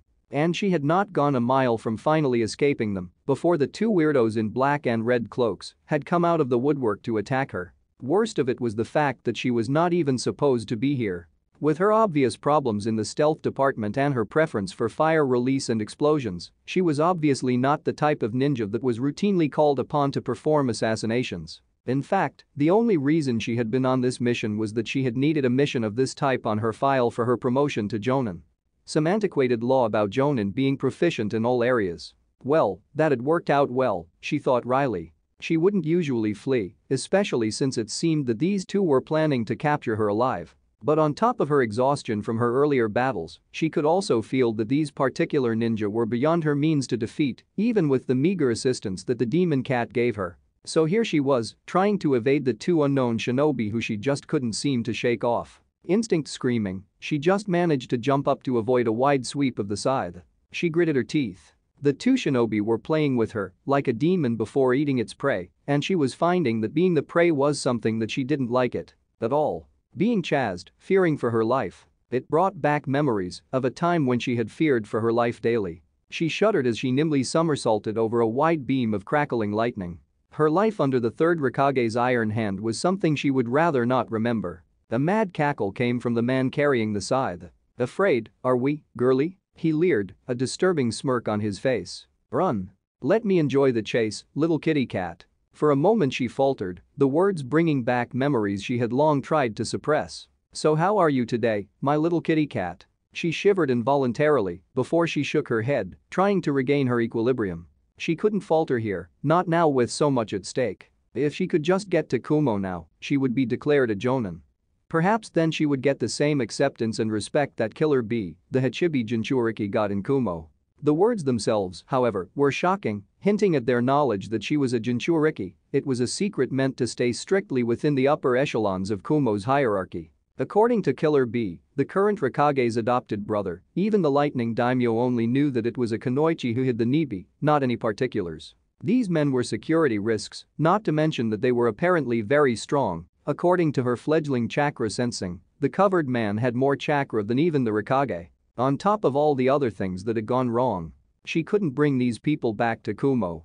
They were clearly too strong to fight without bystander casualties, even if she could outrun them that far, which was on the unrealistic side of doubtful. Maybe she could force the first tail to manifest, but then she still didn't have the element of surprise, seeing as her pursuers apparently knew who she was. Anyway, since she couldn't flee and couldn't hide, that left only one option that would leave her with at least a small chance of survival. On top of that, she wanted to kill the white-haired man. No one was allowed to talk to her like that anymore. Gritting her teeth, she spun around, smoothly evading another lazy sweep of the scythe to face the two. The white-haired man leered back at her, while his companion simply looked annoyed as he stepped forward. "Na Yugito," he drawled in a bored monotone, as if irked by having to be there. "You will come with us." Did her traps ever stop? Naruto felt his sense of danger flare again as he leaped from his latest temporary hideout. He winced slightly as an instant after his escape, his previous hideout was utterly demolished in a blaze of explosive tags and fire jutsu. If he had not been intently watching for it, he would have missed the illusionary dragon that coiled around the explosion, fishing for anybody escaping the explosion. He was getting tired. The foe battle had lasted for over 3 hours already, and the tempo was, if anything, increasing. He had tried absolutely everything, from spanning Rasengan to clone ambushes to kunai, shuriken, but everything he used never worked, for one simple reason. Mito was too fast. It was obvious it was chakra enhancement of some kind, but whatever it was making him feel like he was moving in slow motion. Worse was the fact that she was obviously holding back. She did not go for any obvious kill spots, instead simply pressuring him constantly. His body was littered with the marks of near misses, countless kunai scratches that were steadily delivering their poisonous payload into his bloodstream. At this point, his frustration was beginning to mount. He was in an attrition battle at the moment, and to his utter disgust, he was losing, something that had never happened before to him, chakra powerhouse that he was. What infuriated him even more was that it was not because of Mito's reserves, which, even unnaturally created as it was immensely dwarfed by his own reserves as a Jinchuriki. But it was a hollow advantage, as he never seemed to find a way to utilize his greater reserves against his ever-elusive foe. Mito's attacks mocked him, keeping him on the defensive and making him waste his energy dealing with repeated sneak attacks that he just barely avoided. His chains were utterly useless at the moment, as he didn't have the expertise needed to channel seals through them, and their use as a barrier, spear or flail, was completely negated by the fact that Mito's dragons could disintegrate them. And that was another thing. The dragons. Naruto had never, ever, been more fed up of a single technique than he was of that shimmering, disgustingly graceful chakra expression. It was virtually invisible, meaning that they would sneak up on him when he least expected it, making him wary of any lull in the battle and contributing to his mental fatigue. A slight blur caught his eye at the edge of his vision, and Naruto leapt, shooting out a chakra chain to anchor him in the air as a dragon swept below him. Grimacing slightly, he pulled himself onto one of the rare trees in the area. True, it made him all the more visible, but unless she wanted to bombard him with long-distance attacks forever, she would also be unveiled in the attempt. He was seriously getting tired of her disappearing act. He would have probably lost already if it hadn't been for his sense of smell. It was the only way for him to detect her that she had not blocked yet. "Nah, ghost lady," he yelled, exasperated. "Don't you think that's enough hide-and-seek for one day?" Silence answered him, and he was almost ready to leap back down to flush her out himself when a voice spoke in his ear. "I could have killed you right now, you know?" Lashing out behind him with a chain instinctively as he turned, he found Mito, looking faintly amused as she disintegrated his chain with a well-aimed dragon. "Oh, shut up," Naruto groused, scowling back at her, before staring down, resigned, at his body. "Damn," he muttered, poking at his tattered shirt, which was hanging on by a few scant threads. "I'm going to run out of clothing at this rate, ghost lady." Mito smiled slightly. "We can go shopping later, Naruto-kun," she smiled sweetly as he sighed in relief, "if you have the money, you know." Naruto twitched before he turned to glare at her. "Why do I have to pay for it, Dadabeo?" he growled, incensed. "You were the one who cut it up." "Me?" Mito questioned, looking back at him innocently, eyes twinkling in mirth. "Why, Naruto-kun, all you had to do was dodge. Why do you blame me?" Naruto stared back at her flatly. "I hate you." He would have elaborated it further had it not been for his headache spiking at that exact moment, driving him to his knees as he clutched his head. Ouch. His head felt like it was going to split, and finally he knew what was causing the headache, for even if he wanted to, he could not ignore the uncomfortably hot chakra scorching through his chakra coils. He tried to yell out a warning to Mito, but the pressure in his head was mounting. His vision faded to black. Mito jerked back as the Kyuubi chakra, which had in the course of the journey become completely suppressed due to the chakra chains finally integrating with the seal, flared out in a pulse of crimson red. Then Naruto raised his head, and Mito blinked as he stared back at her with blood-red orbs decorated with vertical slit pupils. Mito started, it was the Kyuubi. The Kyuubi directed a deranged grin at her. "Why, if it isn't Senju Mito," a raspy voice growled, tasting the words as if measuring her as food. "What an honor to meet you again, not." Snorting as Mito tensed, her illusionary dragons peeking out of her voluminous sleeves, he continued with a snort, "Put those paltry lizards away. If I wanted to kill you, believe me, those won't protect you." Gritting her teeth, she glared back at the Kyuubi. "I don't care how you usurped control, you miserable beast," she hissed, "but go back to where you came from and bother him no more." A high, cold laugh answered her. "Now why would I do that?" the Kyuubi asked rhetorically, before he stiffened for a moment. Frowning, he stared down at himself before he turned back to Mito, looking somewhat amused. "No matter. It seems that the boy is already resisting, and with the additional strengthening those miserable chains provide, the Shinigami's seal won't let me out for long." Mito understood what the beast was implying, but it still did not make it any less worrying. "Then why did you force your way out in the first place?" she challenged, her dragons steadily coiling around her arms in a silent challenge. The Kyuubi cracked a malicious grin at that. "Ho," he said, looking somewhat amused. "Do you mean to say that the great Senju Mito didn't sense all the demonic chakra in the air?" Ignoring Mito's gasp, he continued, "Though it stands to reason that you didn't know, seeing as you wore out the boy, when something like that is on the horizon." He favored a disgruntled Mito with a devious grin. "Though I suppose I must thank you. Even though I was trying to reach the boy all morning, I never could emerge hadn't it been for you driving the boy to chakra exhaustion." Now that the Kyuubi had mentioned it, she did feel the demonic taint coming from somewhere quite close. It was a cloying, unpleasant and dense chakra as all demonic chakra was wont to be, but it was much less dense than the thick hate-clouded waves of chakra coming from the demon-possessed body before her. A sudden epiphany struck her. "You know what the demonic chakra belongs to," Mito declared, intently searching the Kyuubi's expressions for clues. For his part, the Kyuubi didn't seem to care in the slightest for the scrutiny as he nodded, his deranged grin again on his face. "Mata." The Kyuubi swallowed the word he was about to speak before starting again. "Nibi was always the favorite among my siblings." Mito fidgeted impatiently, a deep frown on her face. She is curious as to what Kyuubi had been about to call the Nibi, but now was not the time. She needed to find a way out and she needed it fast. "Say what you need and leave, Kyuubi. I don't prefer your company any more than you do mine, chakra shade," Kyuubi snarled at her, sharp teeth glinting with promise. "But keep a civil tongue on that head when you're speaking to your betters." Grunting in annoyance, Kyuubi continued. "From the way the chakra has been flaring all day, Nibi seems to be in trouble and she seems to be heading this way." This is just a warning, Senju.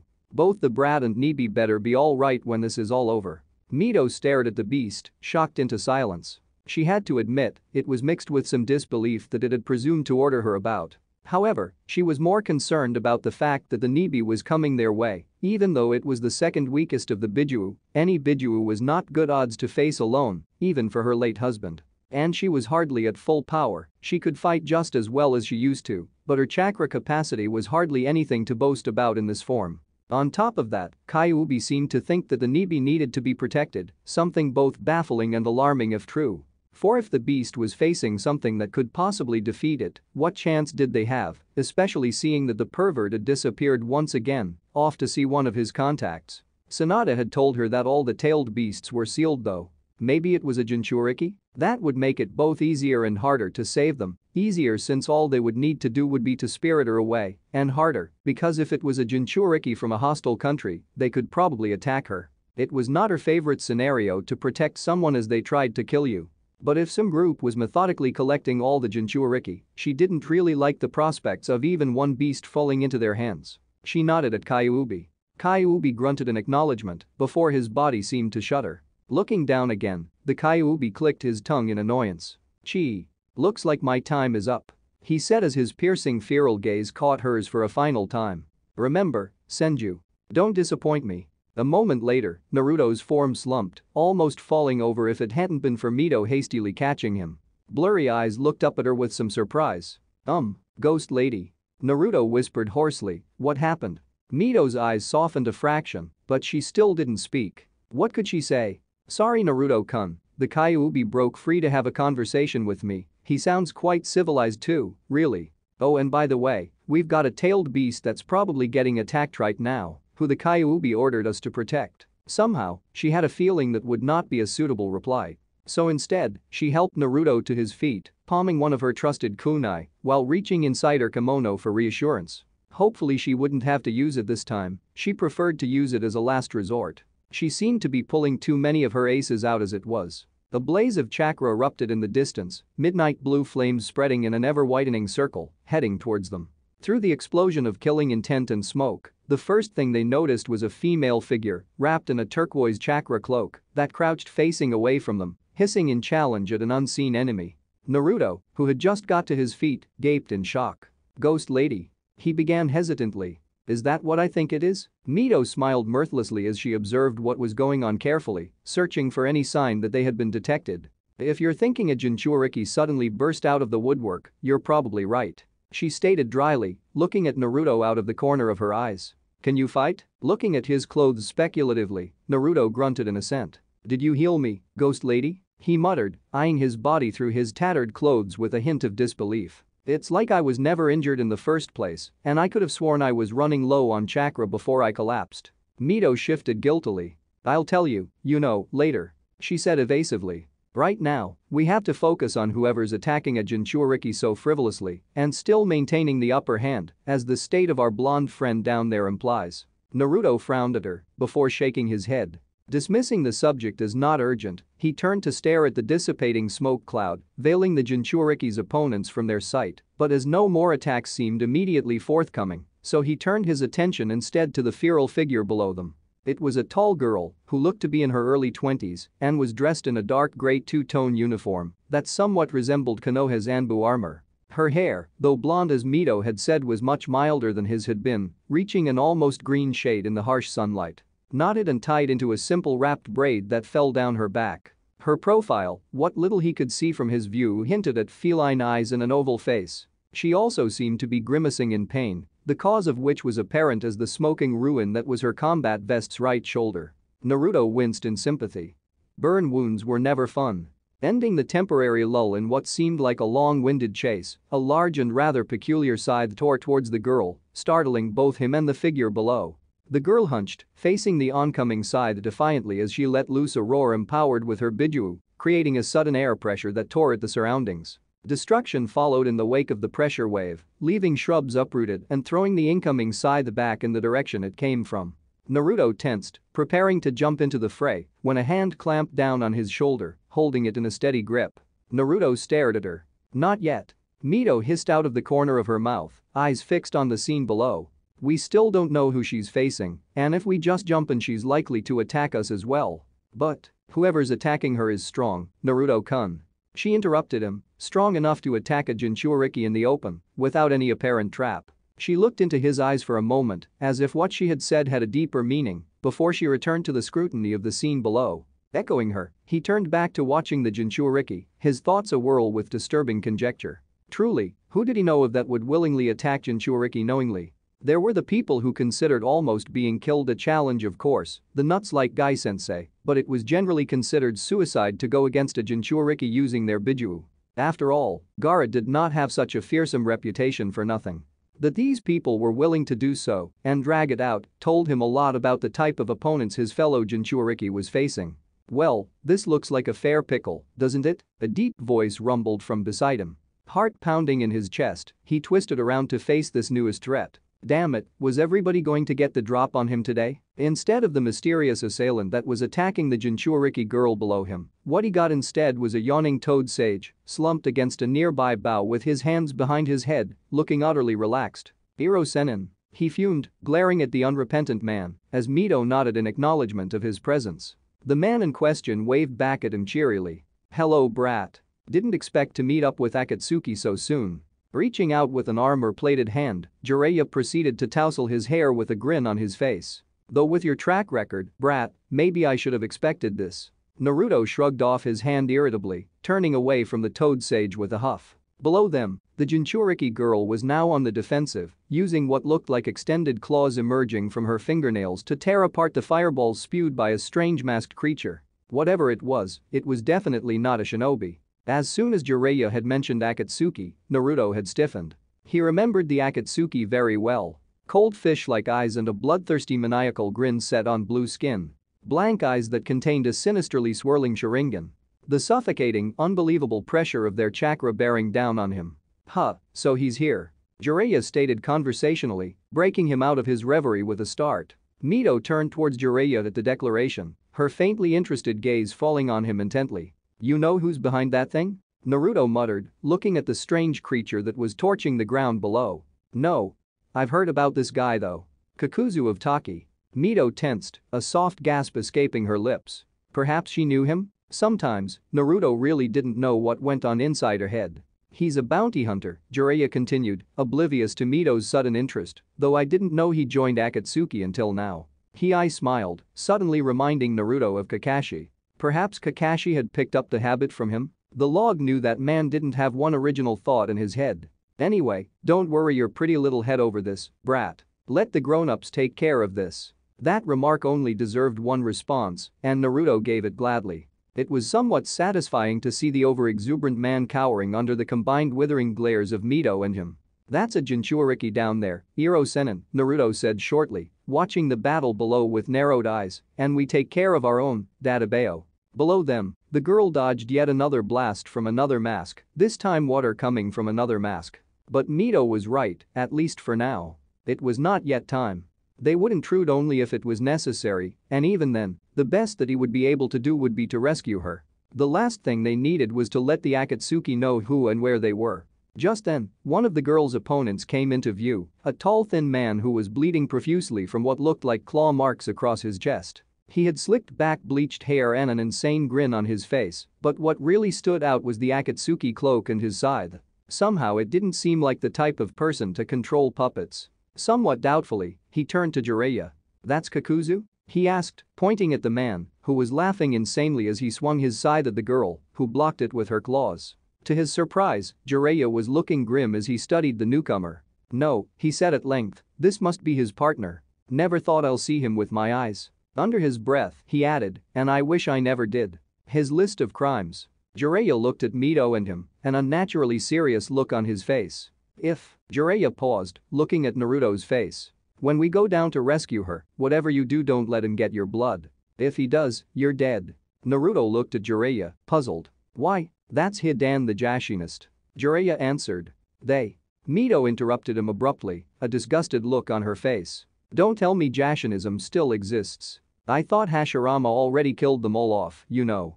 Jiraiya shrugged his shoulders. I don't know about a religion, but the man can supposedly kill people from a distance if he ingests their blood. Mito's features twisted into an expression of disgust. "That's them all right," she muttered under her breath before looking at them intently. "If it comes to a fight, you know, I fight him," she declared. Seeing both Jiraiya and Naruto looking ready to argue, she continued, "Think about it, I'm the only one in the group who won't be affected by his jutsu." For a moment, Naruto stared at her nonplussed. Then, a slow grin spread across his face. "Because you have no blood. That's brilliant, Dadabeo." Mito smirked. "Well, everybody can't be you, Naruto-kun." Naruto nodded absent-mindedly before pausing, absently noting Jiraiya's futile struggles to contain his snickering. "Hey. What the hell do you mean, Dadabeo?" Yugito panted as she twisted around, performing horizontal flips in mid-air to avoid the scythe that was coming at her again. Her chakra cloud was flaring as she kept the scythe at bay. She desperately slashed at a fireball that was coming at her. They were playing with her, she knew. She could see from the maniacal glee in those horrifically insane eyes, reminding her of another pair of eyes that had watched her with the same unhinged intensity. She snarled in anger, lashing out as another of those black tentacles attempted to sneak past her guard.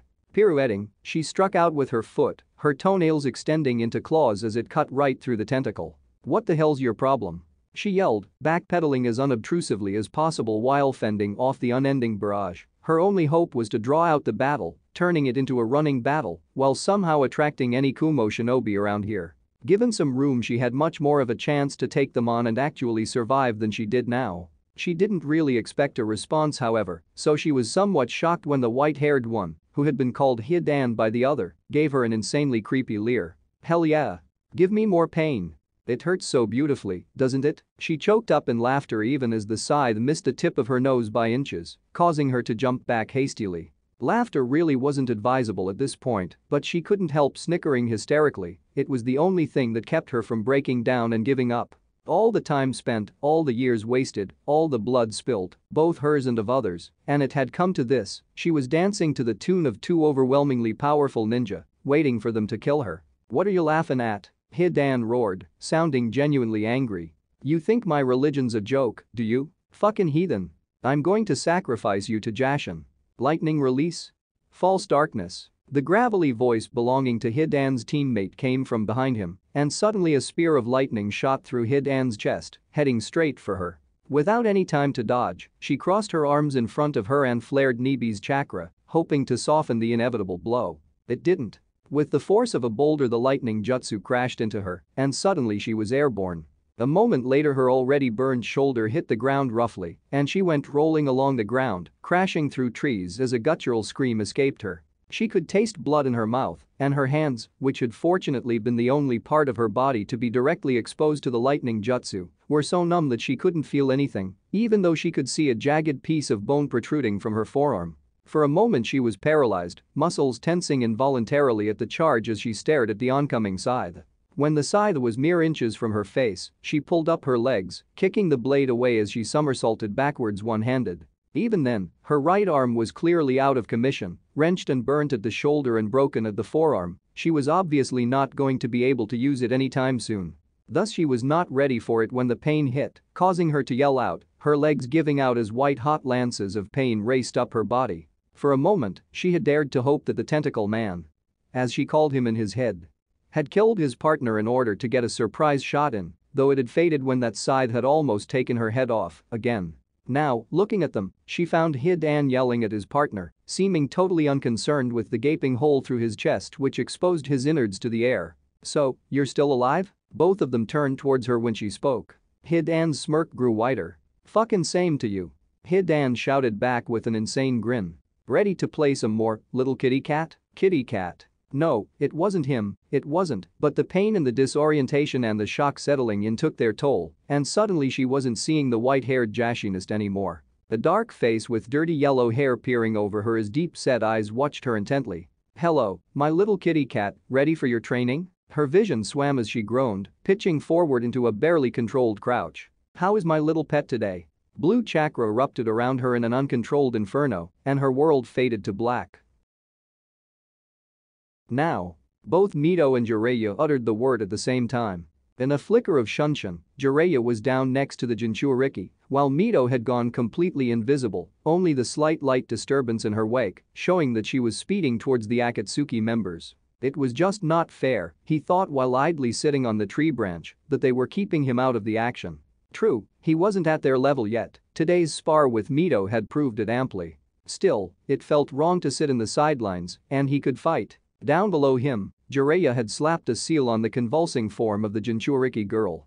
The erratically pulsing chakra shroud subsided as she collapsed, and Jiraiya hefted her onto his shoulder in a fireman's carry before leaving the clearing and jumping back into the treetop from which Naruto was watching. Unceremoniously dropping the limp form of the girl onto his lap, Jiraiya grinned, slapping him on the back. "See you later, brat. Just watch over her and stay right here, will you?" Waving cheerfully, Jiraiya skipped down the tree, seemingly oblivious to his scathing glare. He was supposed to babysit her while they fought? Grumbling under his breath, he started turning over the woman who had been dumped on him, only to freeze completely before withdrawing his hand as if he had been scalded. He could feel his face heating up as he stared at the girl. She was beautiful. Her feline eyes, shuttered by long eyelashes, were set in an oval face framed by hair, the color of sun-dried grass. A shifting yellowish mass of sinuous threads that sometimes shone a grassy green hue and sometimes seemed to be almost golden. Two strands, somewhat shorter than the rest, fell across her face, her Kumo forehead protector failing to keep it at bay. Her complexion was pale, though that could be attributed to blood loss, further contrasting her pale pink lips that were slightly open, showing sharp, needle-tipped teeth as she sagged against him. For a moment, he stilled utterly, myriad thoughts clouding his head. Her very appearance moved something within him. Was it just a cute factor? He didn't know, though she was cute, that much he could say with certainty. Maybe it was how completely vulnerable and small she appeared, nestled in his arms while unconscious. However much he tried to think of her as a Jinchuriki, a fellow sufferer of an unfair burden, he couldn't reconcile that image with that of the woman in his arms. She looked too gentle, too frail to have survived the dangers of a Jinchuriki's life. He was interrupted from his self-analysis when the girl in his arms groaned fitfully, shifting uncomfortably. It took him a moment to realize that the frayed edges of his tattered clothes were sticking into the raw wounds on her body. Reaching a decision, he looped his arm under her knees, lifting her and laying her down comfortably as he could on a nearby bough before leaning over her and removing the metal armor plating that covered her chest. Curse that old pervert, but he knew exactly what to do to keep him out of the fight. There was no way he was going to leave an injured girl alone and unprotected in hostile territory, and there was no way he could assign that to even a shadow clone. They were too flimsy for him to trust in such a delicate situation. Looking at her now that he had gotten over her initial appearance, he cringed. The wound on her shoulder looked rather nasty, burnt cloth and wood splinters sticking to burnt skin. That wound would need cleaning, and soon. He sighed, carefully cutting away the cloth surrounding the wound. Medicine had never been his favorite subject or one he was proficient in. He only wished Jiraiya was feeling as annoyed as he was. Below him the shrubbery burned, casting its ominous light on the body of the unconscious girl. End of Chapter 14. Chapter 15. The Price of a Heart. Mito's dragons had flown true, and two of them were buried into the backs of the Akatsuki members' heads, while the others circled them. It seemed like everything was going to plan as Jiraiya leapt away with the Jinchuriki when. "Senju Mito. I thought you were dead." The monotone voice cut through the clearing, startling Mito into a stumble. At that instant, black tendrils had pierced each and every dragon surrounding the Akatsuki members in the head. For a moment everything froze.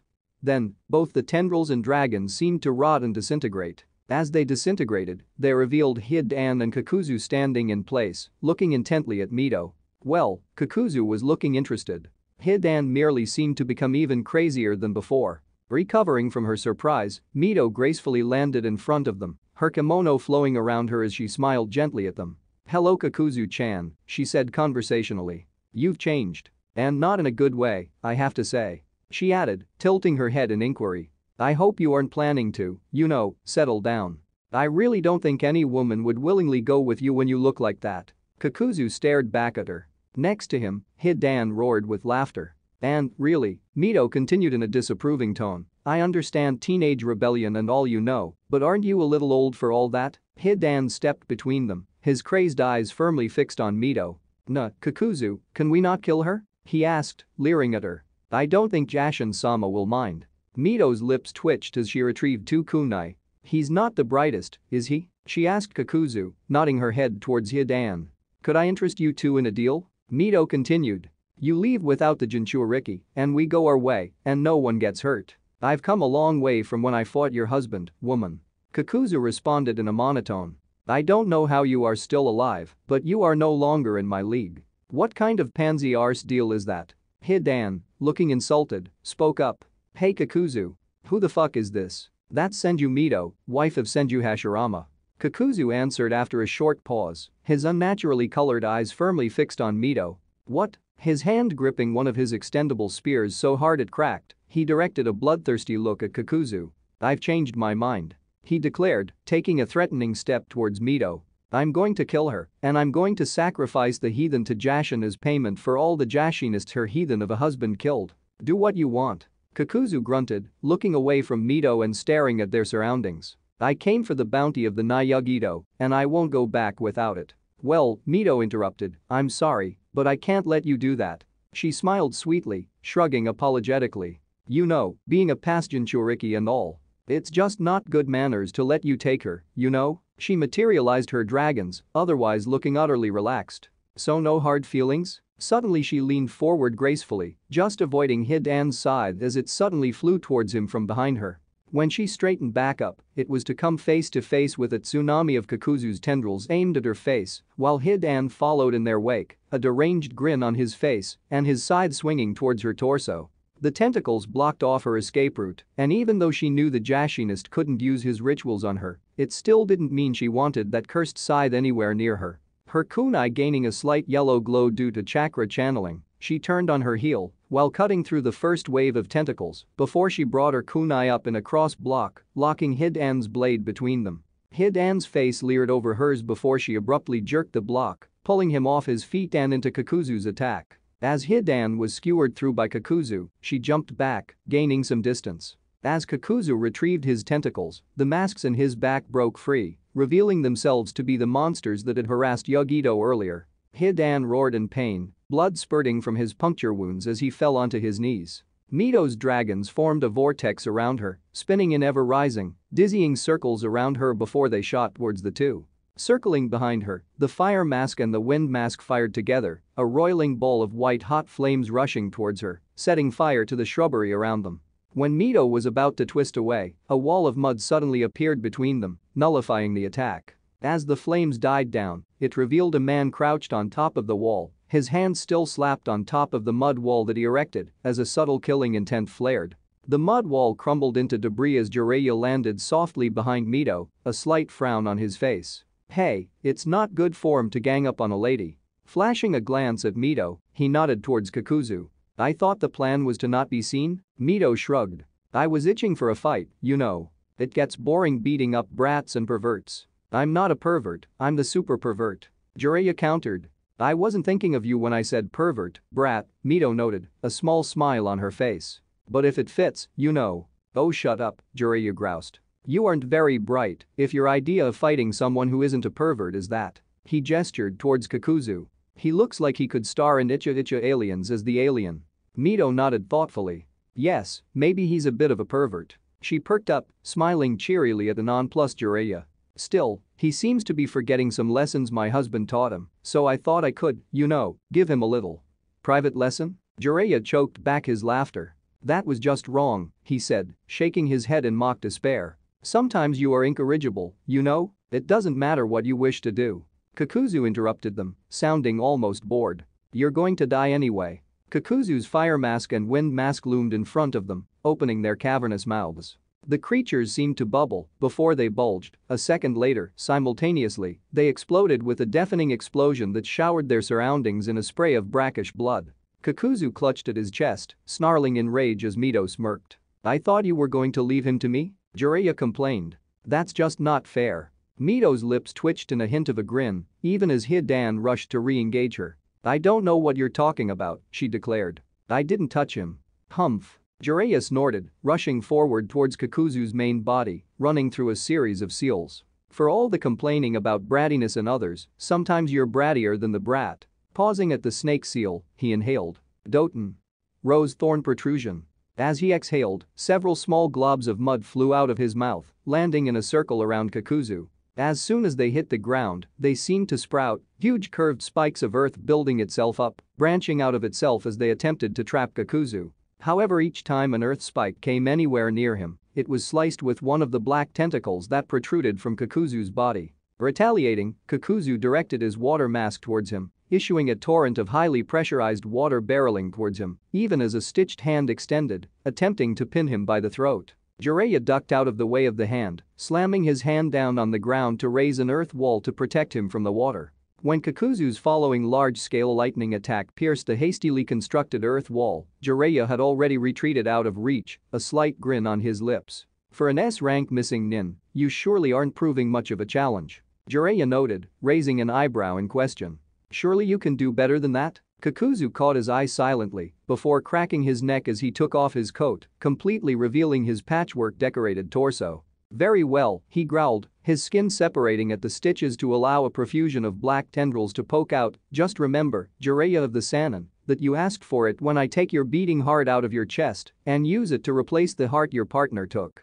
Before Kakuzu could charge, however, an explosion occurred from the place where the other battle was taking place. As one, both tensed as a large scythe flew through the air, crashing into the ground between them. For a moment, Jiraiya considered picking it up. In a battle with an opponent who had an unbelievable advantage in points of attack as Kakuzu had, the extra 3 feet of reach the scythe would give him would be a welcome reprieve. A scream that came from the other side thoroughly derailing that thought, and he found himself trying hard not to gape as he saw who was screaming. At the other side of the impromptu clearing they had made, Hidan was kneeling, with Mito in front of him a few feet away. 4 of her dragons were piercing him, their heads firmly embedded within his torso, shoulders and head. The dragons themselves seemed iridescent, flickering motes of light running through them in a vibrant display. And at the receiving end, Hidan shuddered, his muscles convulsing and his eyes rolling to the top of his head in agony. Shuddering in sympathy, he made a mental note to never truly piss the petite woman off. With her soft-spoken demeanor and generally easygoing nature, it was surprisingly easy to forget that the woman was an S-rank Kunoichi in her own right. It all happened almost too fast for him to react. Even as Kakuzu flung his hand forward, Mito sprinted towards Hidan, something small and white fluttering in the palm of her hand. Mito reached Hidan a split second before Kakuzu did, her flowing hair missing the extending tendrils by inches. Hidan couldn't even flinch as Mito's open palm met his forehead with a resounding slap, lifting him off the ground and backwards. Following through, Mito's other hand swung in a white arc, one of her signature translucent kunai clenched in her palm as it sliced through Hidan's chest, slashing in a direct line across his lungs and heart. Falling forward to avoid the second wave of Kakuzu's attack, she rose into a one-handed handstand and pushing herself upwards, away from Kakuzu's reach, before landing at the opposite end of the clearing in a graceful leap. Hidan hit the ground hard, dust rising around him in a cloud as the ground quaked from the impact. For a moment as he watched the man topple like a discarded puppet, he considered attacking Kakuzu while he was distracted. He was soon corrected of the notion that Kakuzu had been affected by his partner's plight by the veritable avalanche of black threads that headed towards him. Leaping backwards, he cleared the onslaught by inches as he landed next to an unruffled Mito. "What did you do?" he asked irritably, shaking some stray earth loose from his hair. "It wouldn't hurt to give me a warning." Mito smiled slightly. "You'll see," she said cheerfully, completely avoiding his last statement and his subsequent huff at her answer. Sometimes, he thought as he stared at her, torn between amusement and frustration, the Uzumaki elder's sense of humor resembled Kushina's way too much for his comfort. Hidan tottered to a stand, one arm clapped over the sharp slice that ran diagonally across his chest, weeping blood, a souvenir from his last exchange with Mito. "What," he rasped raggedly as he swayed drunkenly in place, "did you do to me?" Mito's smirk broadened. "That's not the correct question, Jashinist," she replied, absently twirling her kunai around her fingers. "It's what did I stop your body from doing to itself? Tell me, do you know how your immortality works?" Jiraiya turned towards her, eyes white as something between a curse and a groan emerged from his lips. Of course she would know how they did it and how to counter it.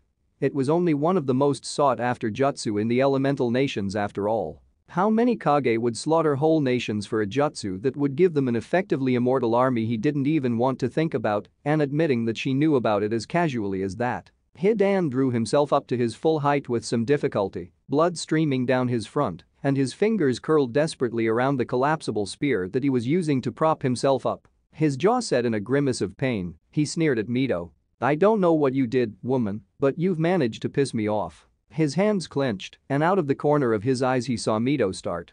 Hidan. Kakuzu began quietly before he was interrupted by Hidan's rough growl. Shut up, Kakuzu. Witness the greatest technique of Jashin and despair, heathen. Suddenly he noticed that Hidan's hands were in a curious position. The thumbs and index fingers of his hands were tip to form a triangle, his middle fingers straight forming a bridge between the hands, and the ring and index fingers of each hand pressed together, the tip of each ring finger touching the pads of his thumbs.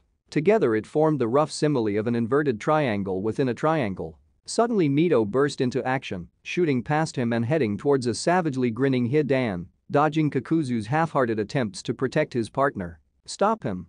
She yelled at him as he stared back at her, befuddled. Too late. Hidan's body started to show a white and black skeletal pattern as he crowed, holding his hands aloft in the strange sign. Curse technique? Apocalypse. There was something fluttery on the edge of her senses. Her ears buzzing a steady droning hum as she tried to sense out her surroundings. Yugito slowly woke up, instinctively making sure that no muscles tensed in response to it. Just what had happened to her? The last thing she could remember was the Nibi's chakra surging, bubbling out of her as it formed a hard chakra shell, and then darkness had snuck up on her. It didn't surprise her that she had lost the fight. She had known from the beginning that there were extremely long odds against her winning the fight with the two men in black cloaks. However, it nevertheless stung that she could not even remember losing. From what she felt, she had not been stripped of her uniform or her weapons. She could feel the comforting cold metal blade of her dagger in the small of her back as she lay in the dark. Someone was standing above her, slowly lifting her wounded hand and wrapping something around it. She urgently squashed the instinct to lash out at the person above her. It would be so easy to catch them by surprise. But no, this was not the time. Not when she had absolutely no idea of the situation around her. Instead, she concentrated on continuing to lie as limply as she could, trying to find out anything amiss with her body. She found one immediately. Where she had always found the reassuring warmth of her chakra, pulsing intermittently deep within her body, there was nothing. She could not even feel the deep menacing feel of the Nibi chakra at the edge of her senses. Panicking for a moment, she had almost given herself away when she remembered something that was given a peripheral overview in her training regimen. She had chakra-suppressing seals on her. That was the only possible explanation, but not one that made her feel any better about her situation. Out of all the possible things she had worried about, chakra-suppressing seals had been the one thing she had not considered at all. Anyway, she thought, that explained why her senses felt so dull. Since she could actively control her chakra, she had been shunting a portion of her chakra to her senses, mostly her taste and hearing, in order to enhance the sensitivity. Now though, it seemed that it was working against her, effectively muffling her as any sound or taste in the air was suddenly too dull for her brain to comprehend in the lack of chakra. Anyway, it had been considered by her trainers, and therefore her by proxy, that the chakra of a tailed beast was far too chaotic and caustic to be held back by a suppressing seal, not specifically attuned to the chakra of her tailed beast and her own. And the probability of that happening was lesser than that of Iwa and Konoha making a combined village. Sealing was considered an archaic art for a reason, and there was no one who knew enough about sealing to create something so detailed at a moment's notice in the middle of battle. It didn't stop them from doing it to you, did it? A snide voice spoke up in her head. Yugito suppressed her yelp. Nibi. She whispered in her head, a wave of relief flowing over her before she jerked in pain as the figure above her finished tying up some sort of bandage around her burned shoulder. Why fleshbag, you almost seem happy to see me. The voice spoke again, distracting her from the sudden rush of pain. Why, did you miss me? Not at all, she denied stoically, starting to regain her cool mask as she found some familiar footing within the chaos of the last few hours. Arguing with the contrary beast would help relieve some of the frustration that was growing if nothing else. Do you know what happened to us? She was answered by an angry hiss, followed by a long silence. She had almost thought the beast had retreated back to its lair when it spoke. Uzumaki, it growled angrily. They were the only ones ever skilled enough with their scribbling techniques to suppress me. It huffed, and she could just hear the annoyance in its tone as it continued petulantly. I thought they had died out. Well, they obviously haven't, if one of them attacked us. Yugito replied dryly. Well, fleshbag, it seems as if our time's up. The demon spoke once again. You won't be able to speak to me again until the thrice-cursed seal is removed. Its fading voice echoed in her head. Personally, I'm looking forward to not seeing you. Just don't get yourself killed, and beware the Uzumaki if you know what's good for you. And with that it was gone, leaving her alone in her head, puzzled. She really had no idea who the Uzumaki were. After all, she could not really be bothered to care enough to learn about a clan that had supposedly gone extinct. That sort of thing was extremely commonplace, and more often than not people rejoiced when it happened. However, that seemingly innocent ignorance was contributing to put her quite a bind. It worried her that there was a seal master of a level she had not even known existed nearby and controlling a seal on her. Even though it was becoming apparent that she was not in the custody of the two maniacs that had attacked her, it still didn't mean that her fortunes had improved any. Without her chakra, either of her chakras, she had next to no chance of overwhelming any sort of opposition she would be facing in a bid to escape. It only made it worse that she had absolutely no idea about the combat capability of whoever was currently holding her prisoner. Oh, well. In the end, she had nothing to gain from pretending to be unconscious other than increasingly sore muscles. It was time to face the music and find out exactly what she had gotten caught in this time. It couldn't be worse than anything she had gone through already anyway. The world blurred into focus around her as she hesitantly opened her eyes, her eyelashes still preventing anyone from noticing that she was awake unless they were actively looking for it. The sky was in front of her, and a few feet away from her a tall tree rose, its leaves surrounding her. She was on a branch, she realized as she cautiously looked around. There was nothing much to notice, she found out. The tree was one of those ridiculously large trees which called Fire Country home, but still grew intermittently in the harsher climates surrounding it. The air smelled of smoke and burning leaves. And squatting at her feet, dressed in clothes that looked as though they had gone through training with Killer Bee and his 7 swords, was an early teenager with lanky blood-red hair and cheerful blue eyes staring back at her. He stared at her, blue eyes narrowed in concentration. She stared back in challenge. She had to admit, the boy didn't look like much. The boy was reaching that lanky stage that almost all boys seemed to reach once they hit puberty, and that combined with the traces of baby fat remaining on his oddly tattooed cheeks made his look sort of stretched out. His hair hung in curtains around his face, some of it sticking up in half-hearted protest on the top of his head. In his hands he was toying with a roll of bandages. He had been the one to patch her up, she realized, and he obviously isn't one of the weirdos that were attacking her. In the end, it wouldn't hurt to be polite. "Hello," she tried, her voice raspy. "Thanks for that," she continued, clearing her dry throat. The boy in question tilted his head in silent inquiry. "For what?" he asked lightly, curious eyes settling on her battered form. The boy raised an eyebrow before silently handing her a water bottle. Yugito blushed slightly as she reached for it. Wrenching it open, she poured the cool liquid down her scratchy throat, moaning in relief as it soothed her irritated throat. "For patching me up," she replied quietly once she set down the bottle before returning her gaze to his face. "Who are you?" "Uzumaki Naruto of Konohagakure." The boy replied airily, one hand tossing the bandages while the other hand reached behind him to scratch at the nape of his neck. "And who are you?" "Na Yugito," she answered, analyzing the boy in front of her, puzzled slightly by his straightforward answer. He seemed way too casual about revealing that he was a foreign shinobi in a land where his arrival might well cause a diplomatic incident with Kumo. Not to mention that he had called himself an Uzumaki.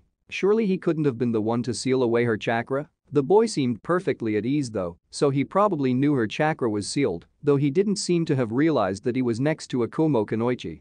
Perhaps he hadn't noticed her forehead protector yet? So what's a Kumo Kunoichi doing being chased around by a couple of Akatsuki in Frost Country? So much for that idea, she thought wryly, though what he had said interested her. So the two who chased her were a part of some established group, and this Konoha nin, who looked like a rank-and-file chunin at best, knew of them. She frowned slightly. She would be having a few words with the Rikage after she got back. Akatsuki though? She pondered, where had she heard that name? She knew it was on the tip of her tongue. However, the boy was watching, analyzing her, she noticed. This was not the time to be lost in thought, she told herself, bringing herself back to the present situation. "I could ask the same thing," she retorted, meeting his gaze in a steady challenge. "What is a Konoha shinobi doing in Frost Country anyway?" Naruto grinned. Yugito was startled to note how much of a difference that simple action made. While before the boy had looked somewhat girly and awkward, now, with an almost feral grin on his face highlighting his unusual tattoos, he looked almost handsome. She shook her head. Now was not the time to get distracted. "Now that would be telling," he replied cheekily before turning to look down the tree to the ground where the sounds of battle were still intermittently heard with a frown on his face. "Damn," he muttered distractedly, "those bastards are sure giving Ghost Lady a run for their money." Digging his hands into what remained of his pockets, he turned towards her, frowning. "And you still didn't answer my question."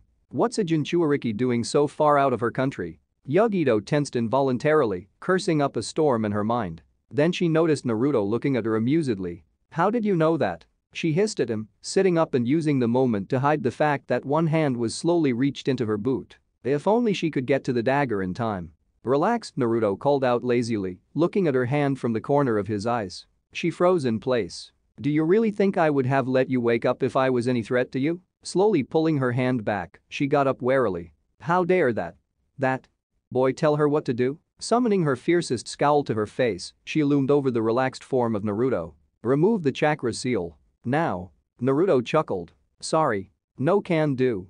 When she took a threatening step forward in response, he sighed. You know beating me up is not going to help, right? I'm not the one who applied that seal. Yeah? She challenged him, trying not to lunge at the boy. But it might make me feel better. Besides, you make a rather tempting hostage, all things considering. You really think so? Naruto inquired, one eyebrow rising in question. I think there might be a few people who might take offense if you do that. His amused gaze rested on her, and it left her feeling a little out of her depth. He looked as if he knew something she didn't, and she was beginning to understand that she did not enjoy that particular feeling. Like, you know, the Toad Sage of Konoha who is fighting off your attackers for you below us. She stilled. How could she not? While she was reasonably certain that Killer A, or even B if well rested, could take on Jiraiya with a reasonable chance of success, she would not even be a blip on his radar with her chakra sealed. As if to reinforce the point, a giant guttural roar echoed around the area, followed by a giant flame dragon that flew into the air a scant few meters away from them. Just who was this boy to travel with a Sannin? A low chuckle made her turn to face her unwanted companion, only to find him leaning away from the heat, looking mildly entertained as he watched the battle with interest. Looks like Iro Sennin is having fun, he said quietly, he's fighting that tentacle guy. She directed a puzzled look his way. Then who's fighting the other one? She asked, hoping her voice did not betray the hate she felt for the man. Judging by the puzzled glance Naruto threw her way though, she had not entirely succeeded in concealing it. After a moment of just staring at her, he answered slowly. That, I'm afraid to say, I don't have clearance to reveal. Well, she thought, that was way past the limit of ludicrousness that she could endure right now. Firmly turning her back to him, she started to walk along the branch, looking for a convenient place to climb down safely. Normally she would have just jumped down and augmented her landing with chakra. As it was, however, she stood the chance to break her legs if she did so. She mused sourly, another example of just how crippling the loss of chakra could be. Then it all happened in a moment. At one moment she was studying the base of the branch for a convenient foothold before she felt her senses flaring.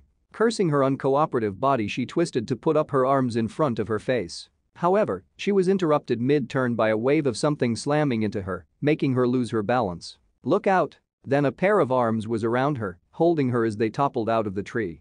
Behind them the tree branch exploded in a shower of splinters, showering them in rotten wood as they fell.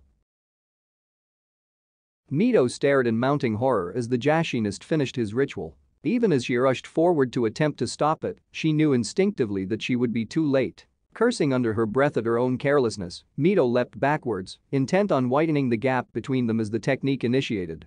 While she knew that the technique did not affect living things, she had no desire to find out firsthand if it extended to chakra structures, especially ones powered by nature chakra as she was. As the Jashinist yelled out his technique, a pulse of chakra, blackened and tainted and so utterly repulsive to her senses, blasted outwards, pushing her even further away and into the ground.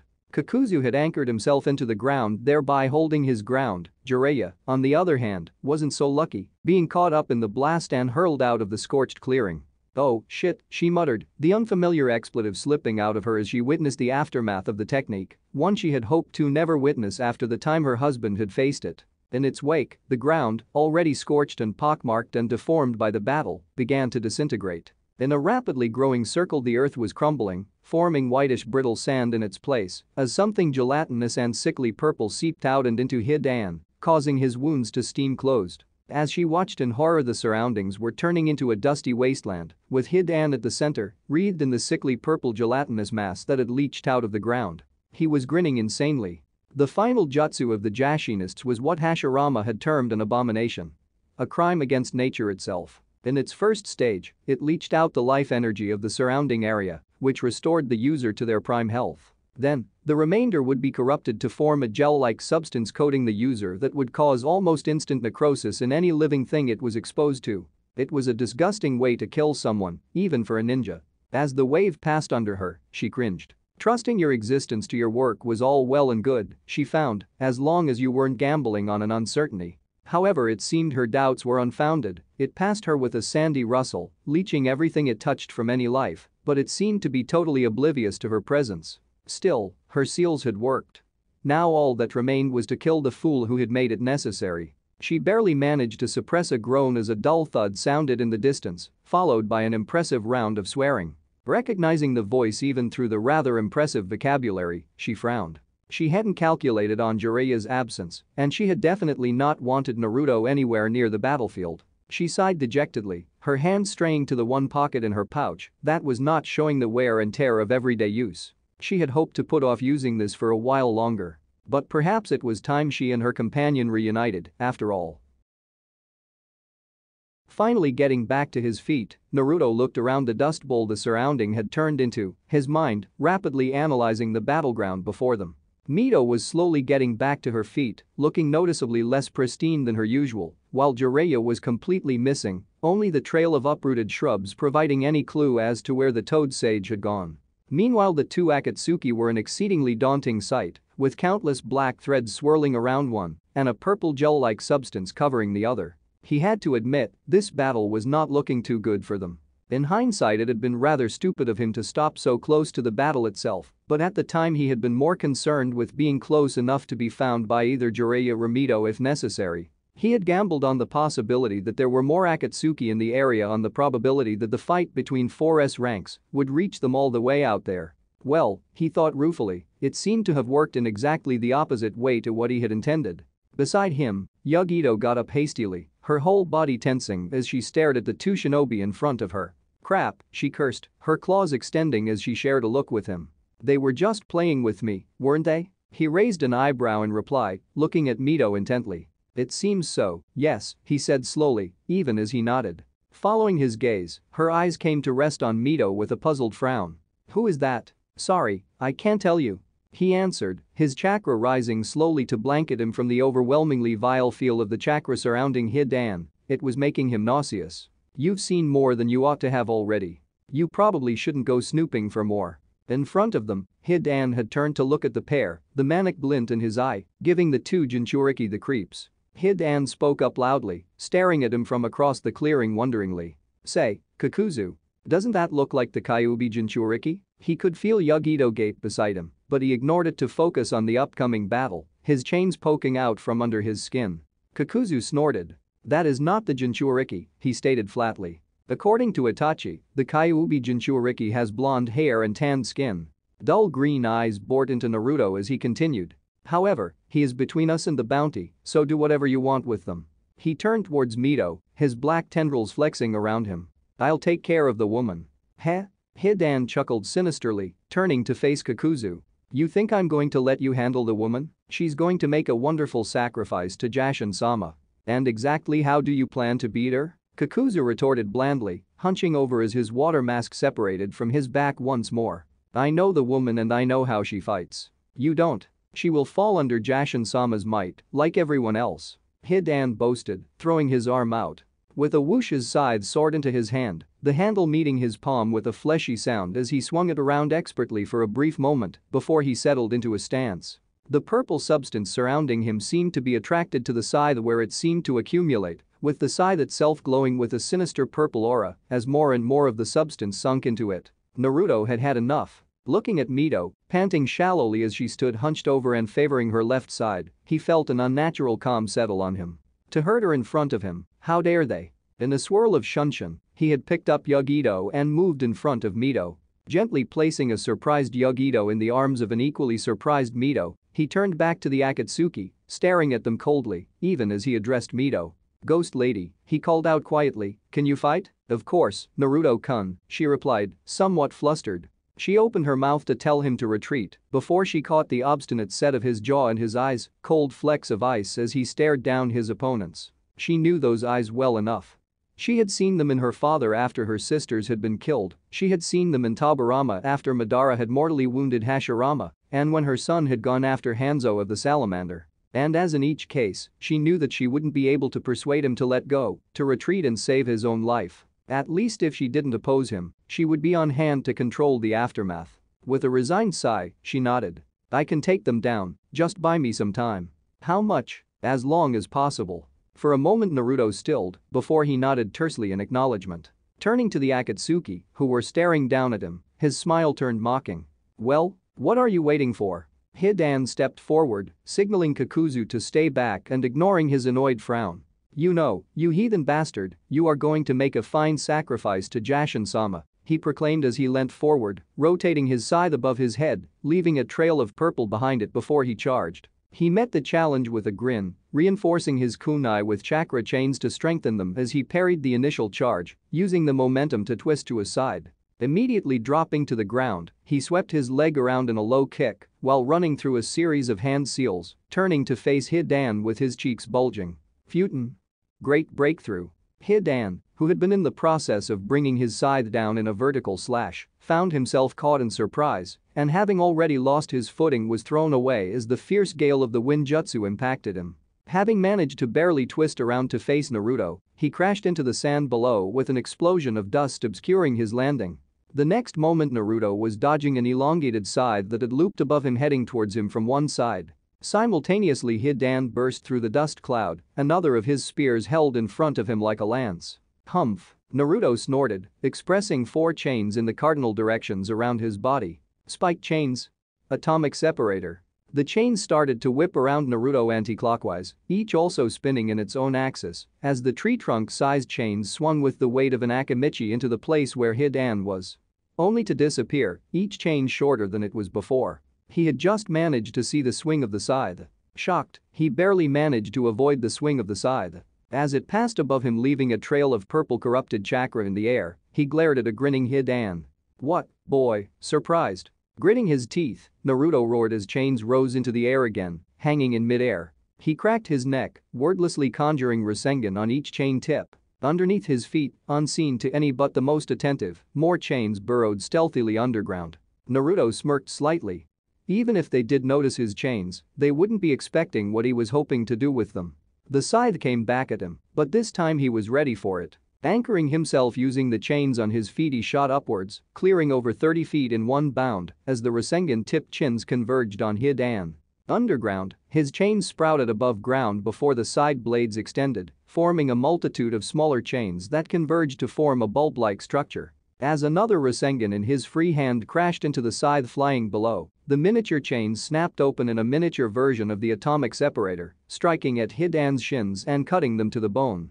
Taken off guard by the simultaneous attacks, Hidan was powerless to stop Naruto from accomplishing his main objective, separating the man from his scythe. However, even as the man was reduced to having several cannonball-sized holes in his torso, Naruto found that he had miscalculated on one thing: the scythe's own willingness to be removed from its master's possession. As soon as Naruto's hand closed on the long polished handle of the Jashinist's ornate scythe, it opened like scales on a dogfish, cutting into his skin and tearing up his palm. Immediately, the scythe handle wriggled in his palm, forcibly tearing itself out of his grip before, to his horror, it returned to its wielder, carrying his blood with it. Naruto's world narrowed, his entire vision shrinking to that bright splotch of crimson on the obsidian handle as the battered man reached for the scythe, eyes the color of blood fixed greedily on the bloodstain on the scythe's handle. Naruto-kun, duck. Mito had come forward, her eyes fixed directly on Hidan as she slowly brought out her hand, which was clasping onto something underneath the folds of her kimono. I think Kakuzu-kun might remember this, she stated conversationally as she brought out the object, a small metal rectangle that was about as long as her hand and glittered with glowing golden runes that ran up its surface, which were currently brimming with power.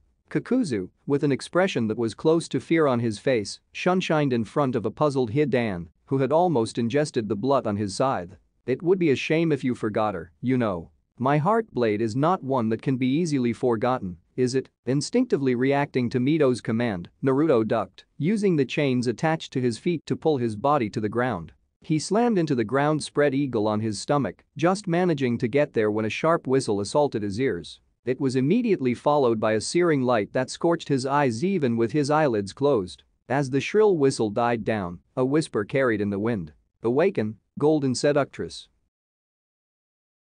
Disorientated, Naruto blinked back the spots from his eyes. Beside him, Yugito was moaning on the ground, her claws thankfully retracted as she clutched at her own eyes in agony. Ignoring the fact that his head was crying bloody murder, he managed to open his eyes slightly, just enough to see what was going on, only to reel back in shock. Mito was casually, with all of her usual grace, moving towards Hidan and Kakuzu, who had also been frozen in place, a look of frozen horror on his face. For a moment Mito stared down at them almost clinically before she sighed almost forlornly. She held her blade-wielding hand outstretched, and the metal blades tipping her heart blade shimmered menacingly as she slapped another seal on Hidan's head with the other. Her gaze was almost apologetic as her fan came down in a lethal arc, and both men fell over, blood spraying from their torn throats, spilling their lifeblood onto the dry sand. Turning her head towards Naruto and giving him an unsteady smile, she turned back to walk towards him, absently shaking off the blood on her blade. She had only taken 2 steps away before she stumbled. "Oops," she muttered with a wan smile, "I think I overdid it, you know." She trailed off as she toppled forward as Naruto rushed to catch her, her blood-splattered kimono draping over her crumpled figure like a shroud. The next few minutes passed in a blur for Naruto. When Jiraiya came back into the clearing just moments later, he had to gently coax Naruto away from Mito's unresponsive body. Fidgeting uncomfortably, Yugito hovered in the background looking extremely uncomfortable. Soon enough, after Jiraiya had destroyed the bodies of the Akatsuki with a fire jutsu, the group set off to set up a camp with Naruto, who had stubbornly refused to let anyone else carry her, gently holding Mito in a bridal carry. Yugito hung around behind them, wary of interrupting Naruto yet not brave enough to turn tail and head for Kumo. The Toad Sage had not even made a gesture of acknowledgement to her presence, but nevertheless, as he led the subdued trio deeper into the forests of Land of Frost that ringed its border with the Land of Fire, Yugito often felt his gaze on her, assessing her like a predator would its prey. "Say, girl, why are you following us?" Jiraiya's voice pulled her out of her reverie to notice that they had finally stopped and that Naruto was already halfway through setting up a makeshift camp with a contingent of clones. Yugito cursed inwardly as she turned towards the legendary shinobi. She had been hoping to not be left alone with the Toad Sage. "It's Yugito Nai, not girl," she shot back instinctively before her brain caught up with her mouth, making her tense in horror. "Humph. You don't need to worry, girl," Jiraiya rumbled, throwing a surreptitious look towards Naruto. "The brat seems to like you, and in the last few days I've learned to trust his judgment. Not to mention, you're a contained prisoner, and no matter what Kumo says about the Konoha shinobi, we aren't the type to torture our prisoners." Yugito stared back at the almost dismissive look on the Toad Sage's face, trying to temper her skepticism at the claim.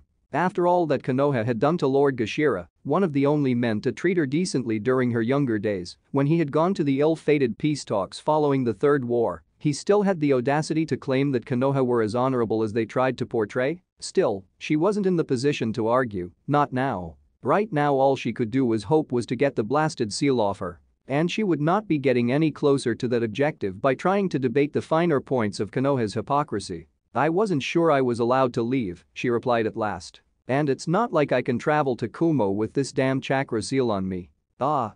The Toad Sage nodded before fixing her with an apologetic look. "Well, in that case you might have to stick around for a while until he gestured towards the figure of the slight woman in Naruto's arms, "wakes up." "You mean she'll recover?" Naruto's hopeful voice came from behind her, making her jump in surprise. Damn it, she really hated not having her enhanced senses. It made keeping her cool that much more difficult, and it was torture to have an itchy trigger finger when you didn't have anything to back it up with. Muttering darkly in the privacy of her mind, she turned to face Naruto as Jiraiya grunted a greeting at Naruto. "How is she, Naruto-san?"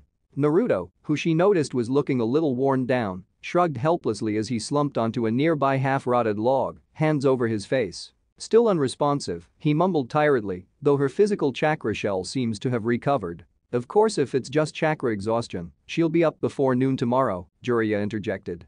Naruto looked up sharply. "What do you mean?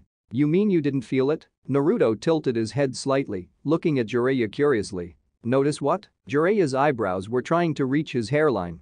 That you can't go within 5 feet of her without her starting to drain your chakra aura to fill her own reserves, he replied, a hint of incredulous disbelief coloring his tone as he continued, though how the hell she managed that. Naruto let out a shaky laugh that bordered on the hysteric. That explains why I feel so tired, Dadabeo. He muttered lowly. Man, she is going to be mad when she wakes up. She had that seal made because she didn't want to drain me. Jiraiya patted Naruto's shoulder somewhat awkwardly, while Yugito stared at them, conflicting feelings warring within her. On one hand, the boy had been so considerate patching her up, and the woman had gotten injured saving her, which made it at least partly her responsibility. On the other hand, however, they were Konoha shinobi. Could she let go of her instinctual mistrust enough to console the distraught boy? Would he even welcome her when she was the reason for his hurt in the first place? In the end, she hung back, preferring to observe the intriguing puzzle that was Naruto from a distance and feeling that leaving would be too heartless, even though approaching him would probably not be welcome.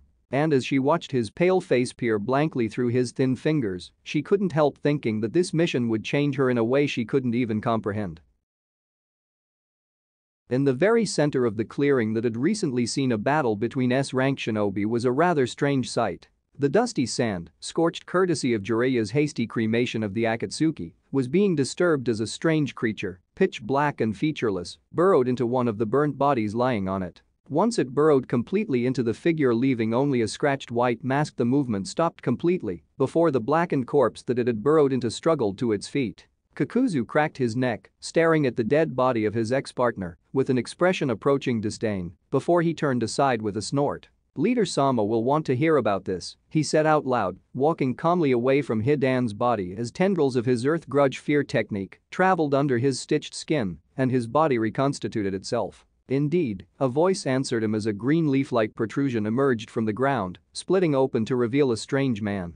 His body was vertically bisected, with the right side of his body pitch black and the left pure white. He had short green hair and unnatural yellow eyes, which were currently staring intently at Kakuzu. That fool Hidan has left us a member short again. Well, the fool is dead. Kakuzu grunted irritably in reply. So much for his blasted god.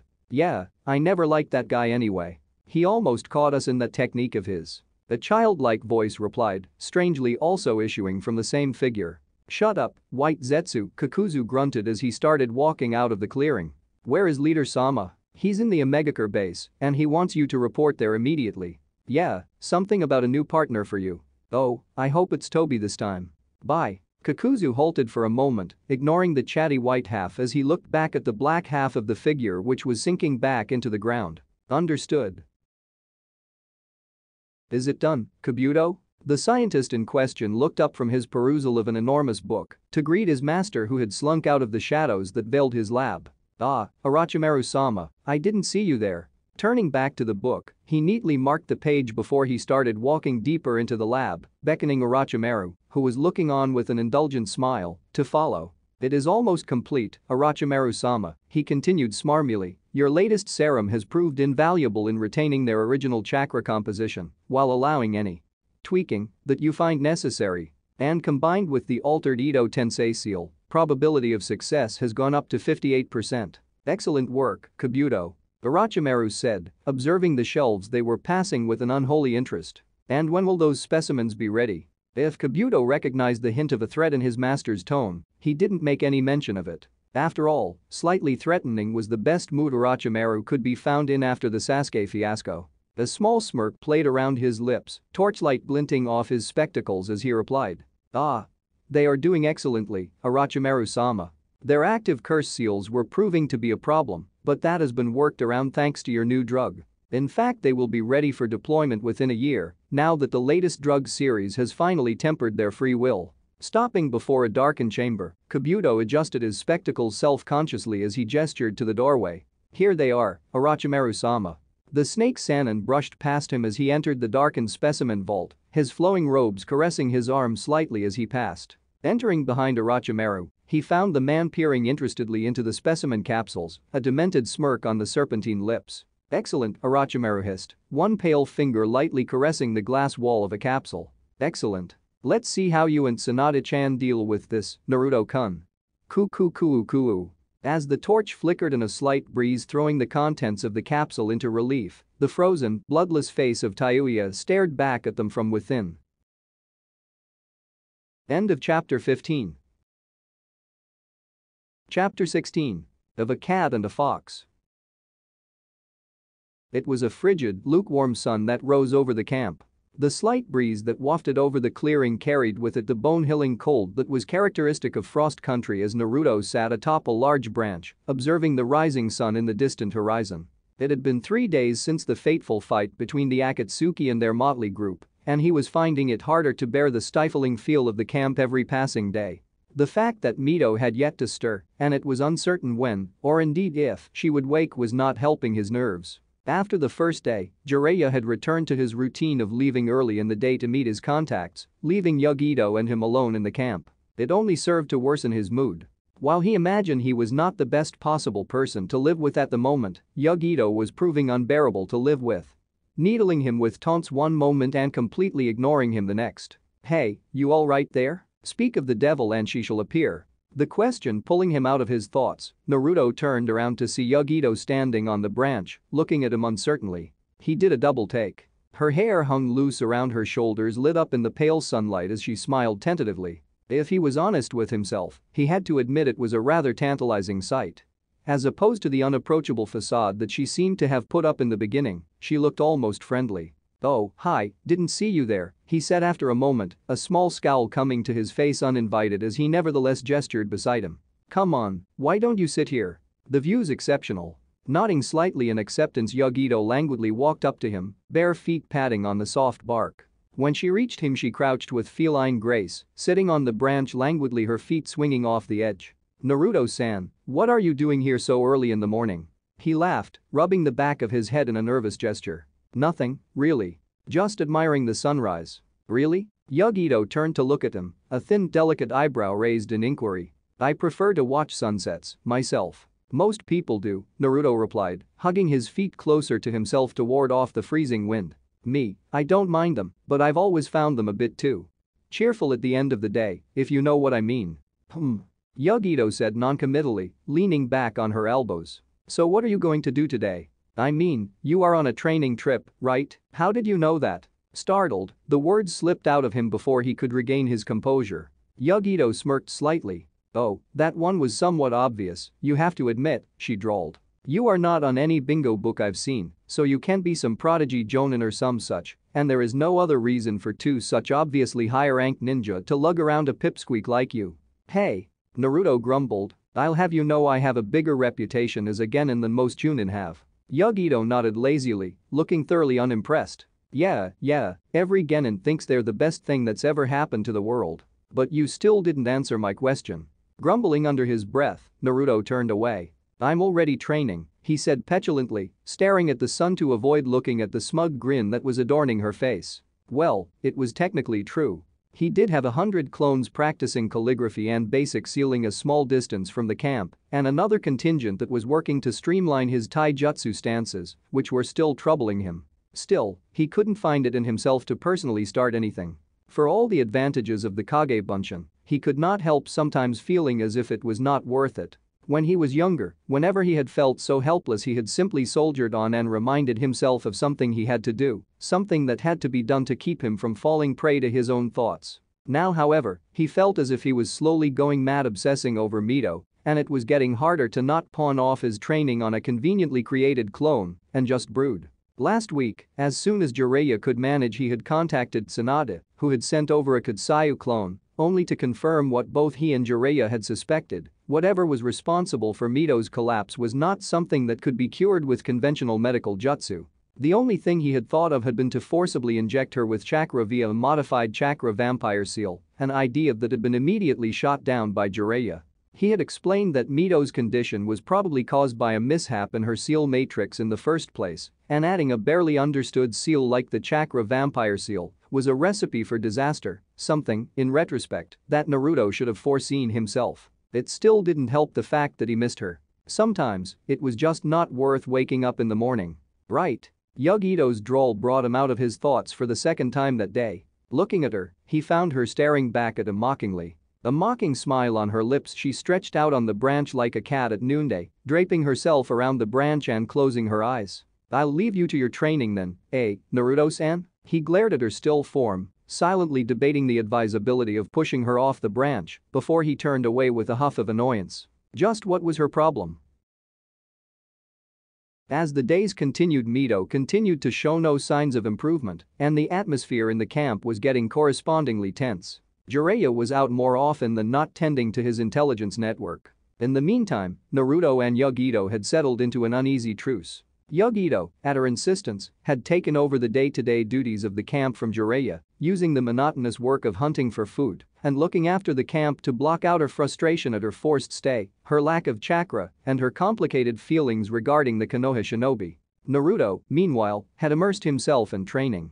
Whereas before he had trained enthusiastically, he now trained doggedly, studying sealing techniques deep into the night and running himself to exhaustion with taijutsu and ninjutsu practice during the day, often only appearing in the camp at mealtimes. Companies of his clones scoured the forests daily, leaving trails of destruction in their wake from destructive spars, which caused the land to quake. Today, as had been his custom of late, Naruto was sitting sprawled on a wide tree branch, overlooking a bunch of his clones that were trying to combine the tree walking exercise with the wind manipulation exercises as he struggled to cobble together another sealing array. It helped his focus to have a gentle breeze blow across him as he thought, a fact he attributed to his newly discovered wind affinity. According to Mito, each sealer felt most comfortable when exposed to the element they were most attuned with.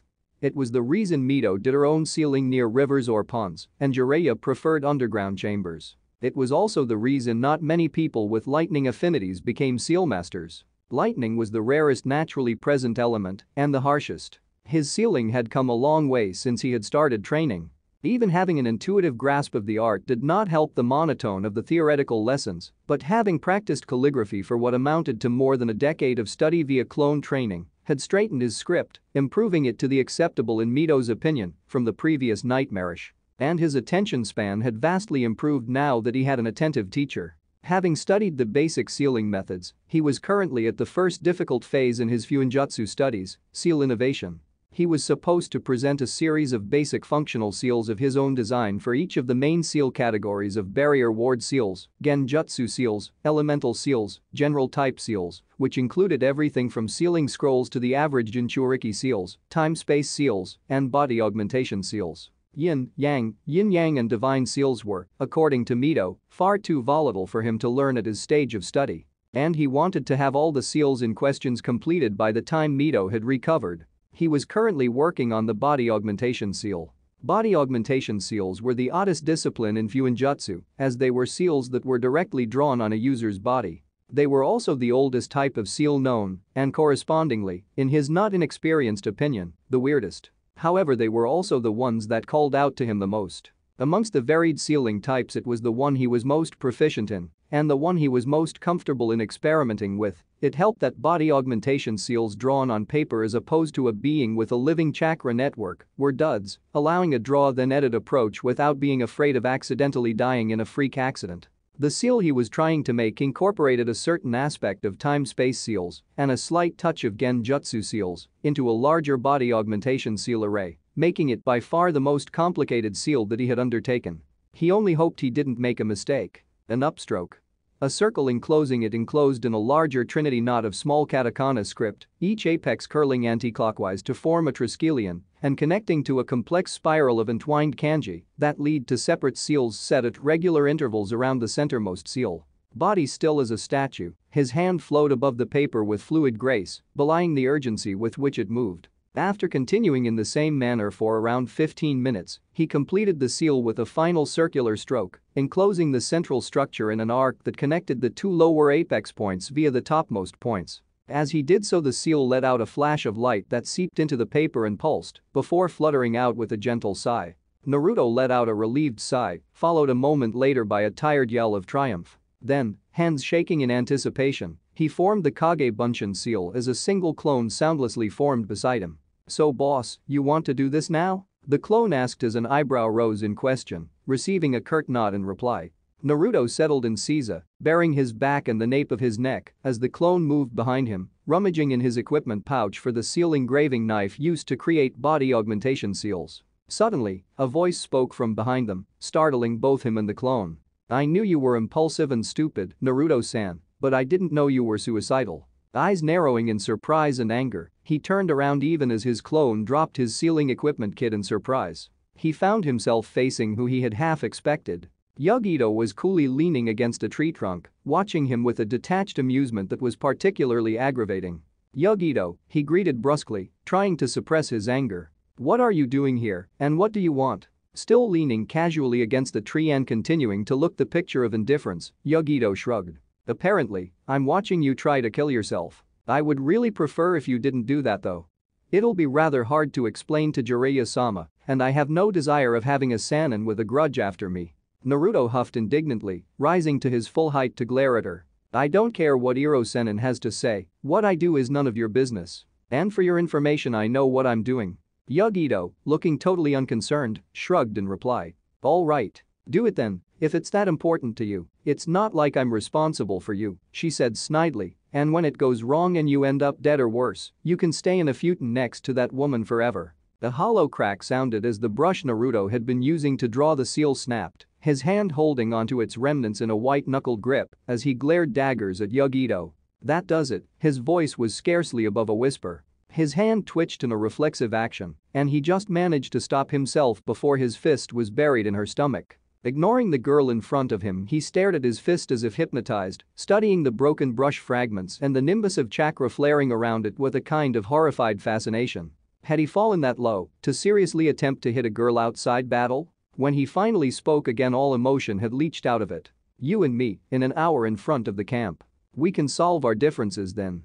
Pinching the bridge of his nose, he sighed. "Now just go, before I forget myself." He could feel her incredulous stare on him before she snorted derisively. "And so you invite a person without chakra to spar with you? Are you really that pathetic?" Naruto gritted his teeth, trying to hold back the retort on his lips. Why couldn't she just leave him alone? It wasn't as if he had done something to annoy her. "I'll put a chakra seal on myself, and we can fight barehanded. I have no desire to have your death on my hands." He sighed, suddenly feeling tired from the outburst. "Now will you please leave?" he continued, turning his annoyed gaze at Yugito, who, he noticed, was looking a little taken aback at his outburst. She looked back at him blankly before a predatory smirk slowly stole across her face. "Sure," she practically purred. "In fact, if you can get whatever that seal is to work, why don't you use it in our spar? Wouldn't want you to be too humiliated, after all." Still smirking at him, she jumped off the branch, running down it and rolling herself to a ball as she reached the bottom. She hit the ground in a rolling crouch, using it to decrease her momentum before halting on all fours like a cat. Shortly afterwards, she disappeared into the forest undergrowth. Naruto gulped, suddenly feeling a lot more apprehensive about the coming fight. The lack of chakra had clearly not lessened her incredible taijutsu skills. He would have to go all out for this one. That tempted him to take advantage of her offer to allow him to test his new seal out, but the seal used chakra, which she was currently unable to use thanks to Mito. Was it entirely fair to use something that used chakra in a physical spar? He sighed despondently as he sat back down in Caesar, gesturing his clone to begin the sealing process while creating a new batch of clones to creating a temporary chakra suppression seal for his use that would still allow the chakra channels in his eyes and brain to work. He shelved the issue of unfairness, fully giving himself to meditation to ignore the repeated bleeding cuts that were being opened all over his back. After all, in the end, all he could do was follow Mito's advice. In the shinobi world, Naruto-kun, there is no such thing as unfairness. If someone is disadvantaged in a particular skirmish, all that means is that he or she is fighting with a handicap, either willingly or unwillingly, you know. And if that means they lose, then it's their fault, not yours. So never handicap yourself just because someone else is handicapping themselves or underestimating you. Naruto slowly smirked, holding back the wince from the sharp instrument that was cutting into his back. He was going to enjoy this spar. Yugito was dressed in her usual uniform that included the upper body armor as she stood ready for the start of the spar, balancing on her toes and leaning forward in a pseudo-animalistic crouch. Her eyes blazed with challenge and her lips curled in a feral smirk as her eyes intently tracked Naruto in front of her. "Are you sure you don't want to reconsider, Naruto-san? There's no shame in refusing to fight a superior foe, is there?" Facing her, Naruto's smirk mirrored her own as the two opponents circled around the natural clearing, waiting for the other to make a move. "I'll keep that in mind," he said lightly, showing his sharper-than-normal canines as he mirrored the feline Jinchuriki's moves, careful to keep the same distance between them. "What's with the tattoos?" Yugito questioned, gesturing to the new inked skin that adorned his face. Naruto's smirk widened. "What, these?" he asked, gesturing to the jagged lines that decorated his brow. "They're the chakra inhibitors you requested." Then he pointed to an almost unnoticeable network of broken lines that outlined his eyes, making them look somewhat elongated. The very tip pointed downwards, disappearing into the hairline in the direction of his ears. "This, on the contrary, is the one I was preparing earlier. If I activate that, this little game's over." Yugito feigned a lunge at Naruto, who promptly backed up before settling back into the former distance with a smirk. "So why don't you activate whatever it does? You're going to need it to even have a fighting chance." Naruto smirked right back. "I'll use it if you make me," he said lightly. "Right now, I don't see anything to be worried about." Dark glinting purple eyes locked onto icy blue orbs in challenge as the circling pair stopped abruptly. Then a stray leaf floated between them, breaking their locked gazes, and the pair burst into action. As he ducked and weaved, frantically avoiding Yugito's lightning-quick strikes, one thing was becoming clear to Naruto: in taijutsu, Yugito was obviously superior. Till now he was surviving untouched, thanks to the grueling dodging sessions Jiraiya had conducted. Having sparring sessions with an animated mannequin that had kunai tips poking out of every possible surface had pounded don't get hit into an instinctual action for him. However, it was becoming obvious that it was a mere stalling tactic. While he was avoiding, barely, getting caught in her attacks, he wasn't having any breathing room to retaliate. Soon enough, his fears came true when he ducked under a left jab, only to find it a feint as an E came up to meet him. Contorting his body, almost managed to get him out of it until the foot extended, hitting him across the face with a tremendous force. Temporarily blinded by the explosion of blood and dazed by the blow, Naruto was flung away across the clearing, helped on his way with another kick that impacted his side. Through the haze of pain, Naruto felt something snap. He winced, that felt like his ribs. Tumbling to the ground and quickly finding his feet, he got up facing Yugito, surprised that she hadn't pressed the attack. She was still standing in the place she had been when she had broken through his guard, posing with her legs still extended from her second kick. A superior smirk showed on her face through the blood splattered on it from his nose. Slowly lowering her foot, she raised an eyebrow sardonically. "Looks like the first blood goes to me, Naruto-san. Are you sure you want to continue?" Naruto grimaced, wiping away the blood flowing down his face and resetting his nose with a crack of cartilage and a wince. "You think this is enough to keep me down?" he rasped, one hand gently probing his side. As soon as he touched it, he felt something shift inside, accompanied by a fresh lance of pain. The ribs were definitely broken, and by the feel of it, it wasn't healing. It was a rather unfortunate result of his cutting off his chakra. His own healing was currently no better than a normal civilian's. Yugito stared back at him, a superior smirk on her face. "If you had a shred of intelligence it would be," she replied airily. "Face it, I'm better at taijutsu than you." Naruto let out a raspy chuckle. "That is rather presumptuous, don't you think?" he retorted, his right hand reaching to touch the tip of the seal marking covering his right eye, even as his left hand cradled his side protectively. "Though I have to admit you are better than me in straight-up taijutsu, I have hardly gone all out either." He smirked slightly, tapping the seal with his pointer finger. "Let's see what this does to my chances, shall we?" Yugito settled into a defensive crouch as he swiped the edge of his right eye, activating the thought and touch-based activation seal that was placed there. He felt an ice-cold tingle creep down his spine as the seal activated, his eyes itching and his gaze blurring before sharpening into crystal clarity. Glowing eyes looked up to meet Yugito's wary gaze, and Naruto charged. Yugito stared warily as Naruto reached for his eye, no doubt planning to activate the strange seal that he had been working on. For a brief moment she considered lunging at him, using a continuous attack to stop him from activating the seal and avoiding whatever it did altogether. However, she had to admit she was curious. Curiosity was something that had plagued her ever since she had found herself a resident in the camp. Not only had the entire experience been surreal, being the first time she had witnessed cordial relations between shinobi of Kumo and Konoha, but it had been somewhat eye-opening. She herself wasn't the greatest supporter of Kumo-Konoha relations. In fact, after the fiasco that was now being called the Hyuga incident, she had been one of the people leading the cry for outright war. The time in the camp, however, had tempered the hungering for blood that years of service under the fourth Hokage, who was infinitely more diplomatic than his predecessor, had failed to lessen. It just didn't seem right that lifelong convictions of hers were being changed due to her involuntary captivity by a couple of Konoha ninja. In fact, she would have expected it to only reinforce her hatred of Konoha ninja, and the mixed feelings she was getting instead irritated and confused her. Of course, a lot irritated her these days. The way that the ninja known the world over for his prowess kept acting like an immature pervert, the woman who stubbornly stayed comatose, forcing her to remain here, the fact that she was probably considered MIA back at Kumo, and most of all, the enigmatic riddle of Naruto. Naruto was a constant source of discomfort to her. It grated on her nerves when he brooded and hung around the camp.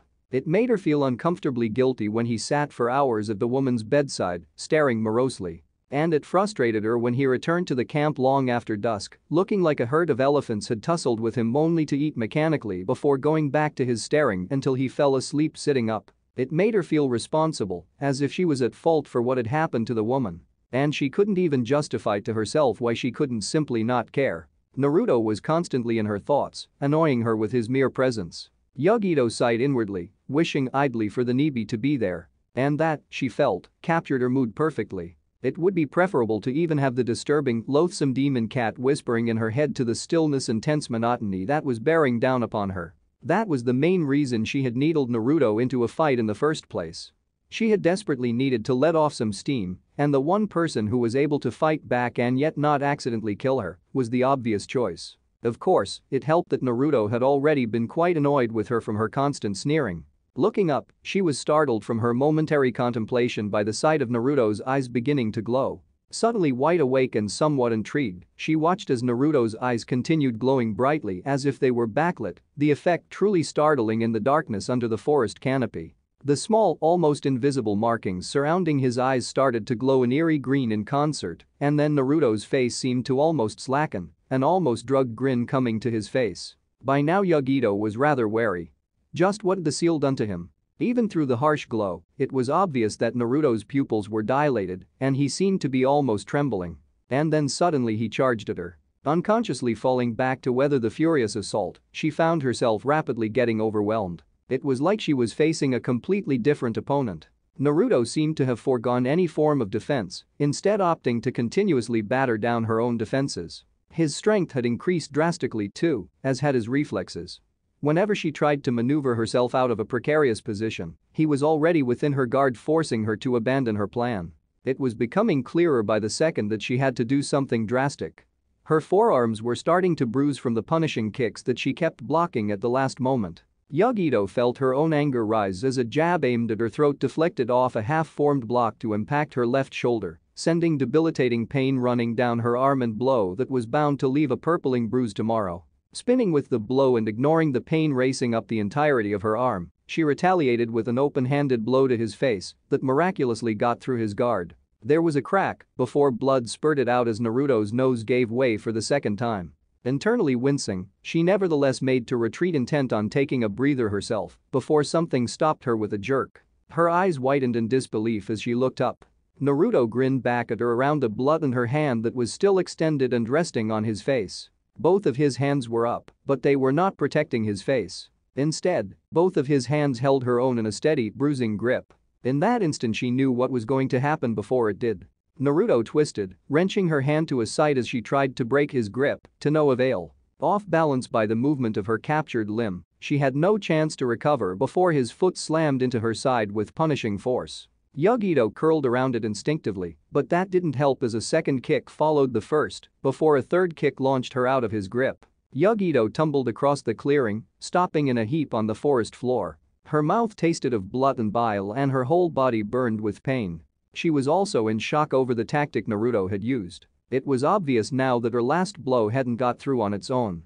Naruto had let it go through in order to trap her.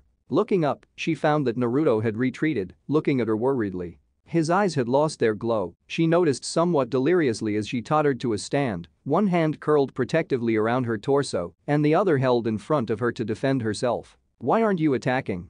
Yugito spat out at length, glaring at him defiantly. She could still fight. She had fought with worse injuries than this before. What she could not condone was the worried look in his eyes, as if he was regretting fighting in the first place. She didn't want to be patronized. She couldn't put up with his attitude. No, she wouldn't, especially not by a Konoha. Wincing as her bruised and battered side stretched, she settled into a close approximation of a defensive stance, arms out in front of her. She would show him what happened when you underestimated her. "Don't you think that's enough?" Naruto's concerned voice cut through the hazy fog of her thoughts, slightly thick due to his now twice broken nose. Blood caked the front of his shirt, but he seemed to pay it no mind. "We can stop if you want." Yugito scoffed in reply, rearing indignantly at the question before stiffening as a fresh wave of pain ran through her. "You think this is enough to put me down?" she asked scornfully, gritting her teeth stubbornly. "I once crawled through 30 miles of mountains with an injado through my stomach for a mission. This is nothing. The only way we stop this is if you throw in the towel." Her eyes, watching carefully for any reaction, noticed that his eyebrows had risen partway through her rant, only to dissolve into a resigned grin at the end. Pinching his nose and wincing slightly as he re-said it, again, his eyes locked onto hers. "Very well," he said quietly, closing his eyes as the seals around them began to glow gently. "Prepare yourself, then." Naruto's eyes snapped open. The fight continued long into the afternoon. The birds in the trees around the clearing had long been scared off by the shouts and activity in the clearing, but as the sun began to lose its intensity, the charged, silent air was being slowly pervaded by the song of crickets. The setting sun cast its ever-extending shadows on the forest floor, and under its ever-decreasing rays 2 figures faced off. Naruto, panting with his hands on his knees, looked very much the worse for wear, and he knew it. His ribs had long gone from painful to excruciating, and every single step he took aggravated it. Innumerable other wounds and bruises littered his body, so much that he would be skeptical of getting out of his futon tomorrow, if not for the Kyuubi's healing. His top was soaked through with blood, both his and Yugito's, to the point that the originally white shirt was almost completely dyed a crusty brown. With his hair plastered to his face and darkened by sweat, his blood-splattered face and his ruined clothes, he looked like he had been living in the forest of death for a month. He could only imagine what Jiraiya would say when they finally got back. The only consolation was that Yugito was in no better shape than he was. For the last hour it had been a battle of attrition. Due to his time constraints, Naruto had powered his brand new seal with a temporary external chakra storage seal, a process infinitely easier than designing one to seal away his chakra while allowing one specific seal in his body to function. Still, chakra storage seals could only hold so much chakra at a time, and that limit had been long exceeded by now. If this had been at the start, this would have skewed things decisively in Yugito's favor. However, in the process of depleting the chakra store of the seal, Naruto and Yugito had managed to injure each other to the point that such an advantage was all but non-existent. Naruto's more resilient body allowing him to shrug off his own injuries much better than Yugito could, as her injuries nullified her main advantages in taijutsu, her superior speed and her flexibility. "Ready?" Yugito looked up, a hint of a grin showing through bruised lips. "Did that stop you before?" she replied, a hint of humor in her voice. Naruto marveled at the tone. Having started the battle resentful and almost murderous, Yugito had proceeded to gradually mellow as the evening wore on. It was almost as if she had forgotten that she was fighting him, as she threw taunts at him like they were friends. In many ways, this had proved to be the best idea he had had in a while. The catharsis was obvious, and in the absence of the tense silence the air between them had cleared. Returning her gaze, he found himself grinning. "It didn't stop you either," he pointed out jokingly. Yugito snorted. "Well, aren't you chivalrous?" Naruto grinned back, rushing back to re-engage. "I know, right? I surprise myself sometimes." As opposed to the furious assaults that the beginning of the spar had seen, now it more closely resembled a dance. Naruto and Yugito moved in concert, a fast-paced duet, twisting and pirouetting around each other, with limbs occasionally darting impossibly fast, only to be denied their objective by an equally fast limb. Fleeting glancing touches of skin on skin as their eyes locked. In that instant, something seemed to be exchanged between them. Naruto was the first to break. First, a quiet snigger broke his facade, reciprocated by Yugito grinning back at him. Before long, the two were laughing gaily as they dodged each other's blows. Yet, even as the spontaneous laughter subsided, leaving both of them with broad grins stretching their faces, their tempo grew ever more feverish. Soon enough, the end came, as Naruto led with a left hook. Yugito descended into a half-split to avoid the punch, following through with a foot sweep. Leaping over her entirely, Naruto fell into a crouch, spinning around with a heel kick aimed at Yugito's head. Yugito fell forward to avoid the foot before twisting onto her back as her own foot lashed out at Naruto. Deflecting it with his elbow, Naruto fell forward, and his left arm extended in a knife hand aimed at Yugito's exposed throat, halting abruptly when his fingertips were a hairbreadth away from her skin. Balancing himself with his other hand, Naruto loomed over Yugito's taut form, frozen in place. For a moment, Naruto stared into Yugito's startled gaze. Then, slowly, a crooked grin split his face. "I think this round goes to me," he whispered at length, as if he was savoring each word as he grinned down at the prone Kunoichi. A Cheshire grin stole across Yugito's lips. "Look again," she replied slyly, dark eyes glittering with amusement. Momentarily startled, Naruto gave her a puzzled look before glancing down, only to find a petite feminine wrist pointed at his chest, from which two slender fingers extended to rest on his bloodstained t-shirt, directly above his heart. Naruto stared blankly at her before he recovered. "Well, I suppose we can call it a tie," he said airily, his grin more blinding than ever. Yugito grinned back at him. "I suppose we could." Naruto nodded before he cocked his head. "Truce?" Yugito stared back at him, trying to figure out what he meant. After a moment, she nodded slowly. "Agreed." All the tension seemed to drain out of Naruto's body, and extricating his body from Yugito, he collapsed face first onto the ground beside her. Yugito stared at his collapsed form, somewhat concerned, before she heard a muffled groan. "Ow." Naruto's voice, even muffled by the earth, carried a distinct tone of exasperation. "Forgot about the nose." Yugito looked at him disbelievingly. There was a slight rustle and Naruto's face reappeared, looking utterly disgruntled. One look at his face, and Yugito could hold back her giggles no more. "Hey," Naruto protested half-heartedly. "It's your fault it hurts in the first place," he continued petulantly, rubbing his nose. Yugito's giggles turned to full-blown laughter. Naruto's lips twitched in reply, and soon both of them were laughing as they lay on the forest floor, serenaded by the chirping of crickets as the setting sun lit up the treetops of the forest canopy. It was long after the darkness of night had encroached the clearing that Naruto and Yugito had gotten up and finally decided to stagger back to their camp. Still, Naruto mused as he staggered back while supporting Yugito, who was slumped on the shoulders of him and his clone. That time had been truly well spent. Once the initial antagonism had been resolved, Yugito had turned out to be an extremely easy person to talk to.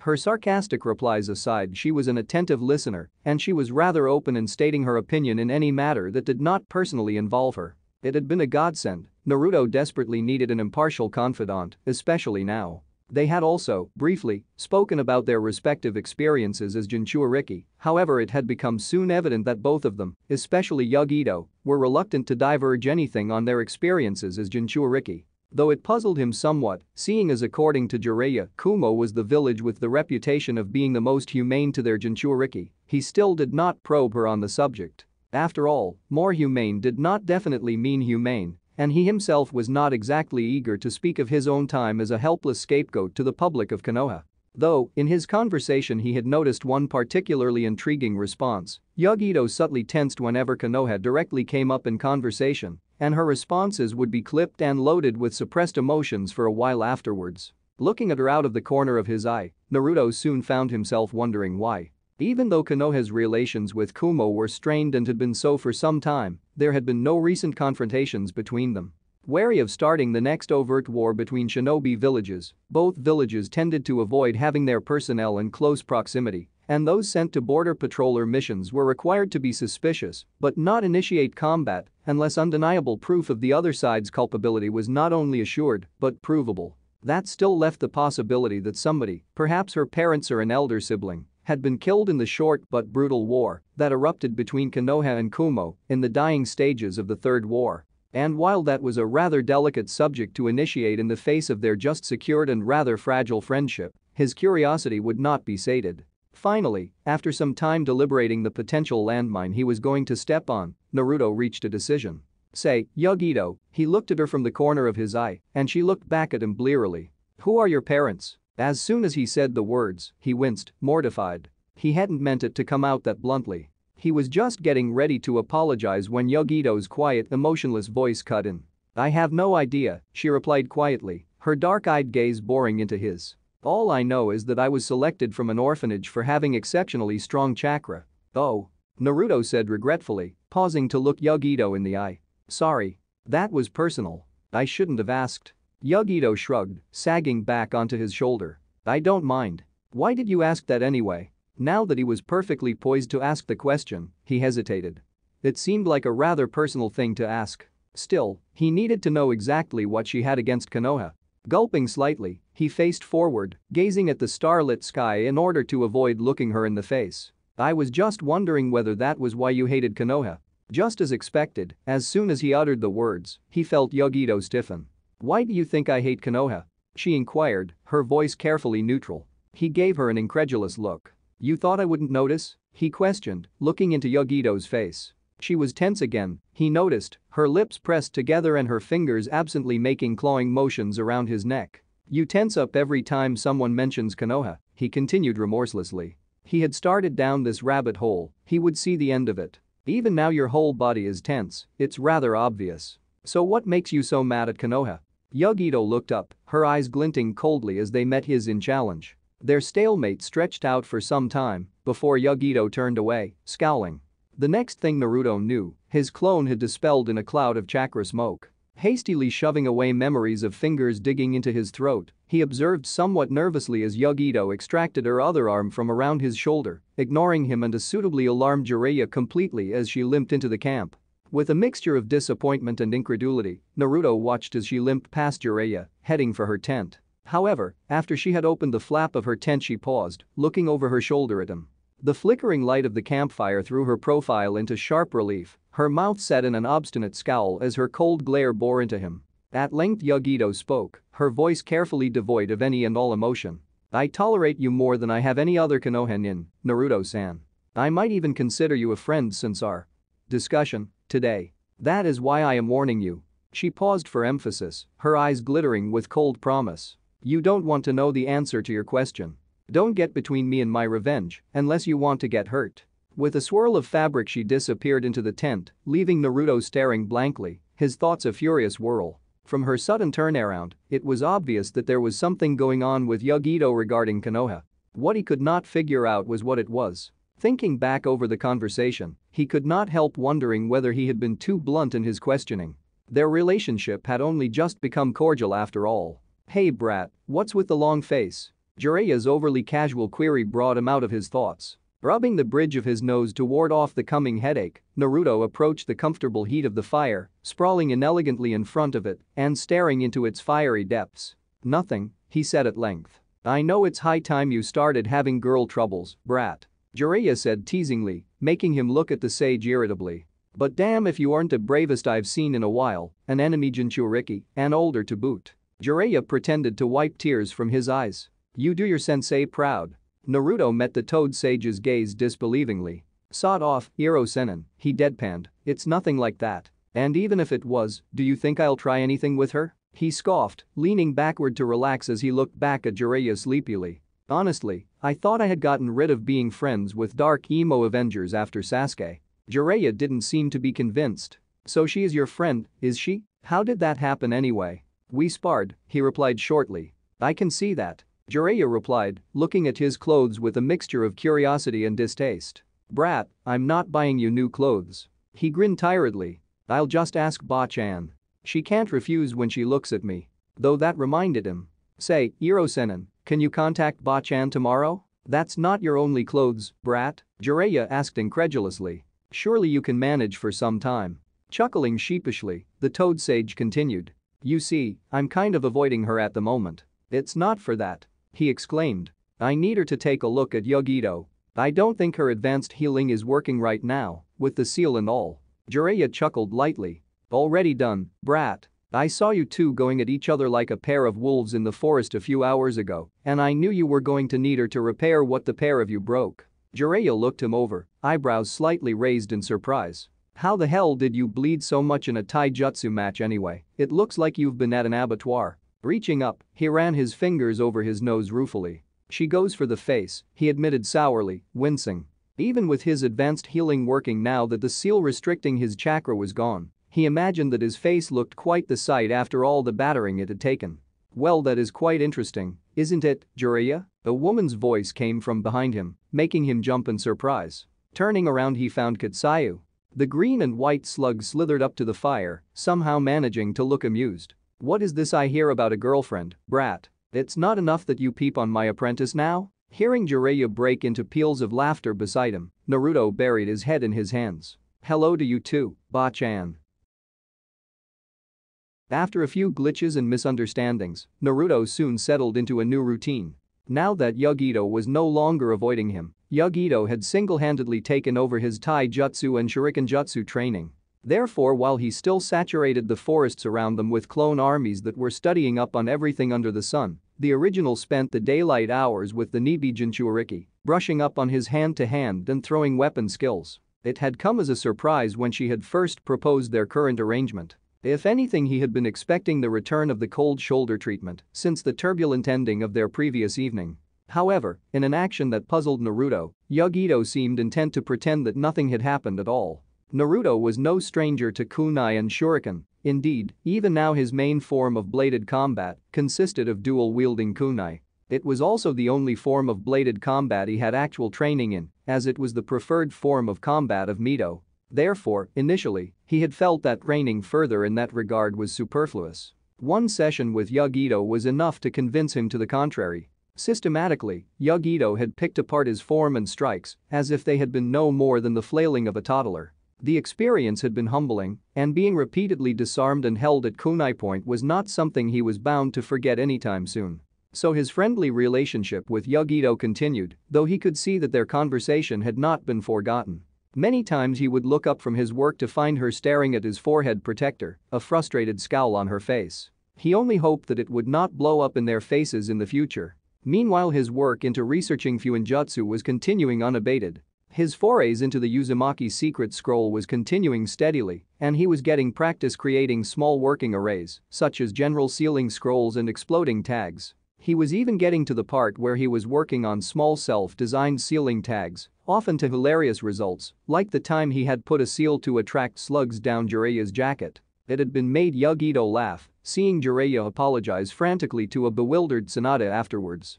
But random pranks aside, both Jiraiya and him were knee-deep in preparations for the approaching autumnal equinox. One of the strange important days that were only considered such by Fuinjutsu practitioners, the equinoxes were considered to be the best days to attempt certain finicky seals due to the fact that it represented a spiritual balance between the yin and yang aspects of nature. All this contributed to an immense workload, but it was hard to care about that at the moment when Mito's life, or whatever it was, hung in the balance. He had never been more thankful for the discovery of the Kage Bunshin than now. That was the only thing that allowed him to shoulder all the incredibly diverse projects he was working on simultaneously. "Hey brat, stop daydreaming." Huh? He uttered uncomprehendingly before he looked down from the branch he was in.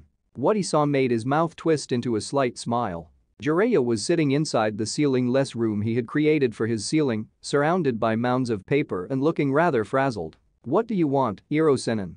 Come take a look at this." Jiraiya waved around a rather large scroll impatiently. Extending his legs to stretch them out, he leapt off the branch, landing lightly in the small earthen chamber. Taking in the paper that liberally adorned the hardened earth floor, he turned towards Jiraiya, eyebrow raised. Jiraiya grumpily handed over the scroll before he turned back to the untidy mess of scrolls before him. "I can't find out why it won't work," he said, sounding irritated. "Just see if you can find any bugs." Smirking slightly, he unrolled the scroll and started tracing the fairly elaborate seal etched on the paper. Despite what the majority of Konoha believed, Jiraiya of the Sannin was no seal master. He was simply someone who had dabbled in the subject, as seals and counter-seals formed an essential part of his primary specialization: espionage. Still, until Mito had begun her training, he had been the best Konoha could offer in sealing techniques, as he could read up on old sealing scrolls and interpret them, even though his own understanding of the finicky points of the art were shady at best. According to Jiraiya, the rest of the shinobi world was no better in this regard. Fuinjutsu was truly a dying art. There had been no innovation or improvement, nor true practitioners of the art in the last half-century, except for a select few who had all died before they could pass on their expertise. The Yondaime, who had been trained in the discipline by Mito and subsequently by Kushina after Mito's death, had been one of them. So when Naruto and Jiraiya had been exposed to the true Fuinjutsu teachings of the clan who had hoarded and developed the art since the time of the sage, they had improved rapidly. And Naruto, who had dozens of clones working on it at any time of the day, had no other obligations except for training, and had an instinctive understanding of the intricacies due to his Uzumaki heritage, had quickly surpassed Jiraiya in his understanding of the art. Of course, Jiraiya still had more experience to draw upon, and his floundering in the art had led him to develop a unique insight into it that the conventional teaching didn't account for. But in the end, Naruto was the one who had the better theoretical knowledge now that they could not ask Mito for advice. Looking over another's sealing diagram was a difficult proposition, and it was especially so if the chakra affinities of the two did not match. Due to the fact that the writer's blood and chakra powered the seal, the chakra affinity of the creator influenced the seal design, leading to each nature having a distinctly different dialect in sealing. There were certain rules that certain natures had, such as the fact that two helical bases with opposing spins could not be linked in a seal written for a lightning nature. Subverting these rules in your sealing made it so that seals written using different chakra affinities were physically quite different from each other. Soon enough, he noticed the error. An incredibly small glyph at the edge of one seal was directly influencing the seal adjacent to it. It was also, unfortunately, completely incompatible with said adjacent seal. Grimacing a little on the inside, he called out to the toad sage, who had gone back to his seal crafting. Irosenin. Carefully finishing the glyph he was inking, Jiraiya put down his brush before he looked up to face him, his eyes darting briefly towards the scroll in Naruto's hand. Did you find it? Yeah. Naruto tossed a scroll at Jiraiya before jumping back down after it. As Jiraiya caught the scroll deftly and unrolled it, he stepped beside him, pointing out the offending character. Look, this character in the sound containment array is incompatible with the chakra containment array. I'll say your best bet would be to try the east-oriented holding array instead, to contain the chakra within the seal. God damn it, brat, Jiraiya grunted, frustrated, as he slowly traced the seal's chakra flow with a finger. You're right. Tearing off the portion of the scroll that had the diagram on it and crumpling it, Jiraiya tossed it across the small room before he unrolled a fresh scroll, glaring at the blank paper. Turning, he glanced at Jiraiya curiously. Why are you trying to make a chakra containment shell around a sound transmission seal anyway? Jiraiya took some time to reply, clearly engrossed in his work. Bugs, he finally said, putting down his brush with a sigh. Many of my older surveillance seals are getting picked off due to the chakra they emit. Kind of hard to not have it doing that when they transmit the recorded sound, you see. Ah. He nodded in agreement. It was hard not to see his point. The seal's very function was to emit chakra, but the emission of chakra made the emission useless. It was kind of like trying to look both left and right at the same time.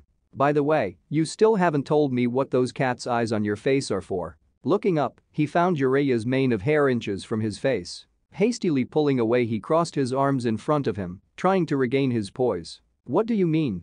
I did tell you. Coming up to me and saying that your new seal works hardly counts as telling me about the seal, Jiraiya countered. And just for your information, I would prefer to be told about you attempting to perform a body augmentation sealing before you do it. Shifting guiltily, Naruto attempted to change the subject. So, do you want to see it activated? Yes, I would have, Jiraiya grumbled as he set about clearing up all the discarded seal diagrams lying around. About a week ago, when you performed the seal? So do you want to see it or not? Naruto questioned, annoyed. He guessed some part of his annoyance must have leaked into his tone, for Jiraiya looked slightly amused as he paused and turned around. Fine, Jiraiya said patronizingly, making Naruto clench his teeth in frustration. He loved the quirky man, he really did, but by the log he could be frustrating. Are you going to activate it here? Naruto looked back at Jiraiya, an eyebrow raised. You do remember I'm just a clone, right? The seal doesn't work on me. I was just going to take you to the original. It was something that both intrigued and frustrated him that only physical aspects of any equipment of the user carried over when the Kage Bunshin was used. It didn't matter so much now, but it meant that when he finally got his Heartblade, only the original would be able to wield it as anything more than an ordinary sword. Of course, he was the one doing the seal work for his Heartblade, which meant that if he found what was causing it, he could potentially nullify that disadvantage, at least when it came to his Heartblade. Jiraiya did a double take. You are? Then where's the original? Naruto just sighed. Honestly, Iro-senin, are you getting senile? I've been practicing with Yugito all week, that's why I came in my stead. He paused for a moment before he admitted, that sounded less crazy in my head. Jiraiya cracked a grin as formed a seal, causing the room to sink into the floor, as if it had never been there. I suppose an identity crisis is the least of your problems when it comes to your clone hordes, eh? Don't I know it, Naruto agreed, falling into step with Jiraiya as they headed towards camp. They're always fighting over who gets to be the leader. It's obvious, isn't it? What? Jiraiya asked, confused. Naruto pointed at himself with an exaggerated flourish, puffing up his chest self-importantly. It's obviously me. Jiraiya's sweat dropped. Before he could retort, however, Naruto suddenly stopped, looking worriedly into the underbrush. There was a faint chakra signature approaching them, and he could recognize it as one of his fellow clones. It had his own unique feel, but was far too faint to be the original. But what was one doing here, so far from the camp? What is it? Jiraiya asked, looking at him concernedly. Naruto didn't answer, continuing to track the incoming clone, his brows furrowed in concentration. Before long, the clone burst out from the forest cover, panting harshly as he sprinted towards them. Taking in his disheveled appearance, Jiraiya let out a low whistle. What happened? His voice was deep and measured, yet Naruto could detect a hint of curiosity in his tone. The clone finally stood up, his frantic eyes searching out Jiraiya's immediately. The boss. He wants you. Immediately, he said, gesturing wildly with his hands. Ghost lady's awake. This is so cool. 2C ranks back to back. We are awesome, no, Kurenai-sensei? Kiba's exuberant voice cut through the silence of the dirt road they were traveling through. The small white puppy lazing on his head yipped in agreement. Kurenai looked back at her easily excitable student, mild disapproval on her face. Quiet, Kiba, she admonished. Do you want everybody in the area to know that we're here? But Kurenai-sensei. Kiba pleaded, undeterred, before he turned to the demure girl beside his sensei. Come on, Hinata, back me up. It would be preferable to listen to Kurenai-sensei, Kiba-san. A quiet voice interjected from right behind Kiba, making him jump. As he hastily jumped away, Shino continued to speak, dark shades glinting and a slight buzzing coming from beneath his voluminous coat. Why? Because we have been tasked to disable the bandit blockades around the area, and it would be counterproductive to inform them of our coming. Oh no, Kiba-kun. Hinata added quietly. Wouldn't it be better to listen to Kurenai-sensei? Hinata-chan. Kiba whined in protest before he walked to the front of the group, grumbling under his breath. They're all stick and muds. We don't need them, do we, Akamaru? Akamaru yipped in reply, wagging its tail in agreement. That would be an incorrect assumption, Kiba-san. Shino noted, adjusting his shades. Why? Because in every mission so far, one of us has had to rescue you once you charged into battle unprepared. Oh, shut up, bug boy. The buzzing increased underneath Shino's coat. I have no wish to argue with you, Kiba-san. Why? Because every time you fail to refute my logic, you devolve to childish name-calling. Why you? Kiba seethed. Both of you, quiet. Kurenai ordered, cutting off any further argument. Let's travel quietly for now. Kiba nodded somewhat reluctantly, mumbling an apology under his breath. Shino turned to Kurenai. I apologize, Kurenai-sensei. Why? Because I should not have been affected by Kiba-san's childish taunts about my partners. Kiba gritted his teeth, growling as he turned. Before he could get started, however, Hinata spoke up. Oh no, Kiba-kun, Shino-kun. Please stop fighting? Grumbling under his breath, Kiba nevertheless complied with Hinata's hesitant request as he stalked off down the road. Kurenai frowned at her students, her crimson gaze catching each of them in turn. I would prefer if you stop quarreling among yourself, she said sternly, looking troubled. There's something wrong with this whole setup. Hinata looked up at her in surprise. Why do you say that, Kurenai-sensei? I think sensei is referring to the fact that it is unusual for Kusa to request our assistance. Shino opined, looking at her through his shades. Kurenai nodded curtly. It is strange. Kusa and Konoha have been, well, they haven't been openly antagonistic, but they haven't been cordial either, ever since the Chunin exams. After all, a considerable amount of Kusa shinobi turned out to be Orochimaru's plants. Konoha hasn't quite forgiven them for the role they played, inadvertently or not, in allowing Orochimaru's forces into Konoha, and Kusa seems to feel their honor has been impinged upon. Overall, it's a rather ugly business, which makes this sudden request all the more stranger. What's the problem? Kiba retorted arrogantly, standing in the middle on the road for them to approach. It's just bandits. You won't even have to try. Akamaru and I can take them all, not Akamaru? Kurenai narrowed her eyes at the hot-headed genin. It's not the bandits I'm worried about, she said darkly. Just keep your eye out in this mission. Things were going well in Konoha. Too well. With the ousting of Danzo and his henchmen and the splintering of the elders, bureaucracy in Konoha was proceeding smoothly, much more than it ever had before. Instead of making her feel any better, however, this just made her feel more at edge. She was waiting for the other shoe to drop. She had been getting more and more anxious the longer she was on this mission. So far it had proved unwarranted, but she could feel the tension in the air, the way that the odd civilian on the streets looked at her team with distaste. Asuma, Kakashi, Guy. All the veteran shinobi had felt it, the warning coming from deep within their very bones, calling out to the survival instincts that had kept them alive through the years. Something was coming. Her warning systems were running in overdrive.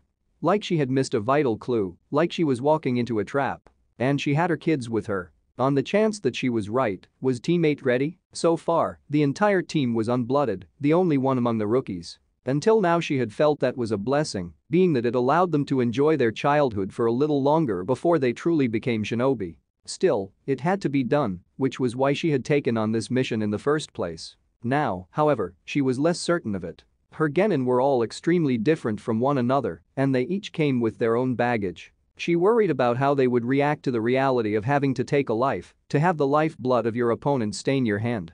That was something that would never leave a shinobi's thoughts. Kiba, she knew, was all bluster and rash arrogance, something that was at least partially a result of being the younger son of the incredibly intimidating Inuzuka clan head Tsume. With such a loud, confident and strong personality for a parent, as an only parent, it was rather expected that he tried to emulate it on his own. It would become tempered with experience, and having his first kill would go a long way towards that. Still, with the vibe she was getting from this particular mission, it could be a particularly bad situation for him to have that particular realization. Hinata was a completely different proposition altogether. Her fragile self-esteem was hanging on by a thread as it was, and Kurenai constantly worried that being forced to kill, even in self-defense, might bring about a psychological breakdown. It was by no means an uncommon phenomenon, especially among genin who had been traumatized as children, and she had heard that the Yamanaka clan held special help sessions for them on the Hokage's orders. However, Hinata could prove to be of no help into the mission, and that worried her. Cruel as it may be to think it, in a real combat situation, she would more likely be a hindrance than a help. Shino, well, he was the one she worried about the least. He was quiet, dependable and stoic, and she knew he, at least, had been exposed to the colder side of the shinobi lifestyle. The Aburama family rituals were not for the faint of heart. The only concern she had about him was that he might become even more withdrawn after he had been blooded. The Aburama had the annoying habit of bottling things up, and they pretty much went to pieces when their tight control over their emotions slipped. After all, even Shino had yet to take a life in battle. All in all, it was an emphatically not battle-ready team she was taking into potentially hostile land. The Hokage, of course, had been aware of this, but the diplomatic quagmire of the Konoha-Kusa relations made it impossible to send a more qualified team. Sending anything above a genin team to handle a bandit threat could be considered a threat in and of itself, and Konoha was in no hurry to go to war anytime soon. And being the only genin-level tracking combat team, her team had been automatically selected for the mission. The only saving grace she had was the transmitter seal that she had attached to her back, underneath her clothes. A custom-made seal presented to the Konoha Armory by Jiraiya, the seal allowed the Internal Security Division of Konoha Anbu to monitor her vitals and chakra use. This would at least warn Konoha if they came under attack, and hopefully bring reinforcements which Tsunade-sama had placed a few miles inland of the Kusa-Konoha border. Team 8, Arrow Formation. She barked out suddenly, catching her team by surprise. Shino merely raised an inquisitive eyebrow, while Hinata squeaked and Kiba's head shot up, Akamaru nearly falling off in the process. Ignoring the puppy hanging desperately onto his head, Kiba turned his startled gaze to her. "What's up, Kurenai-sensei?" "I didn't feel anything."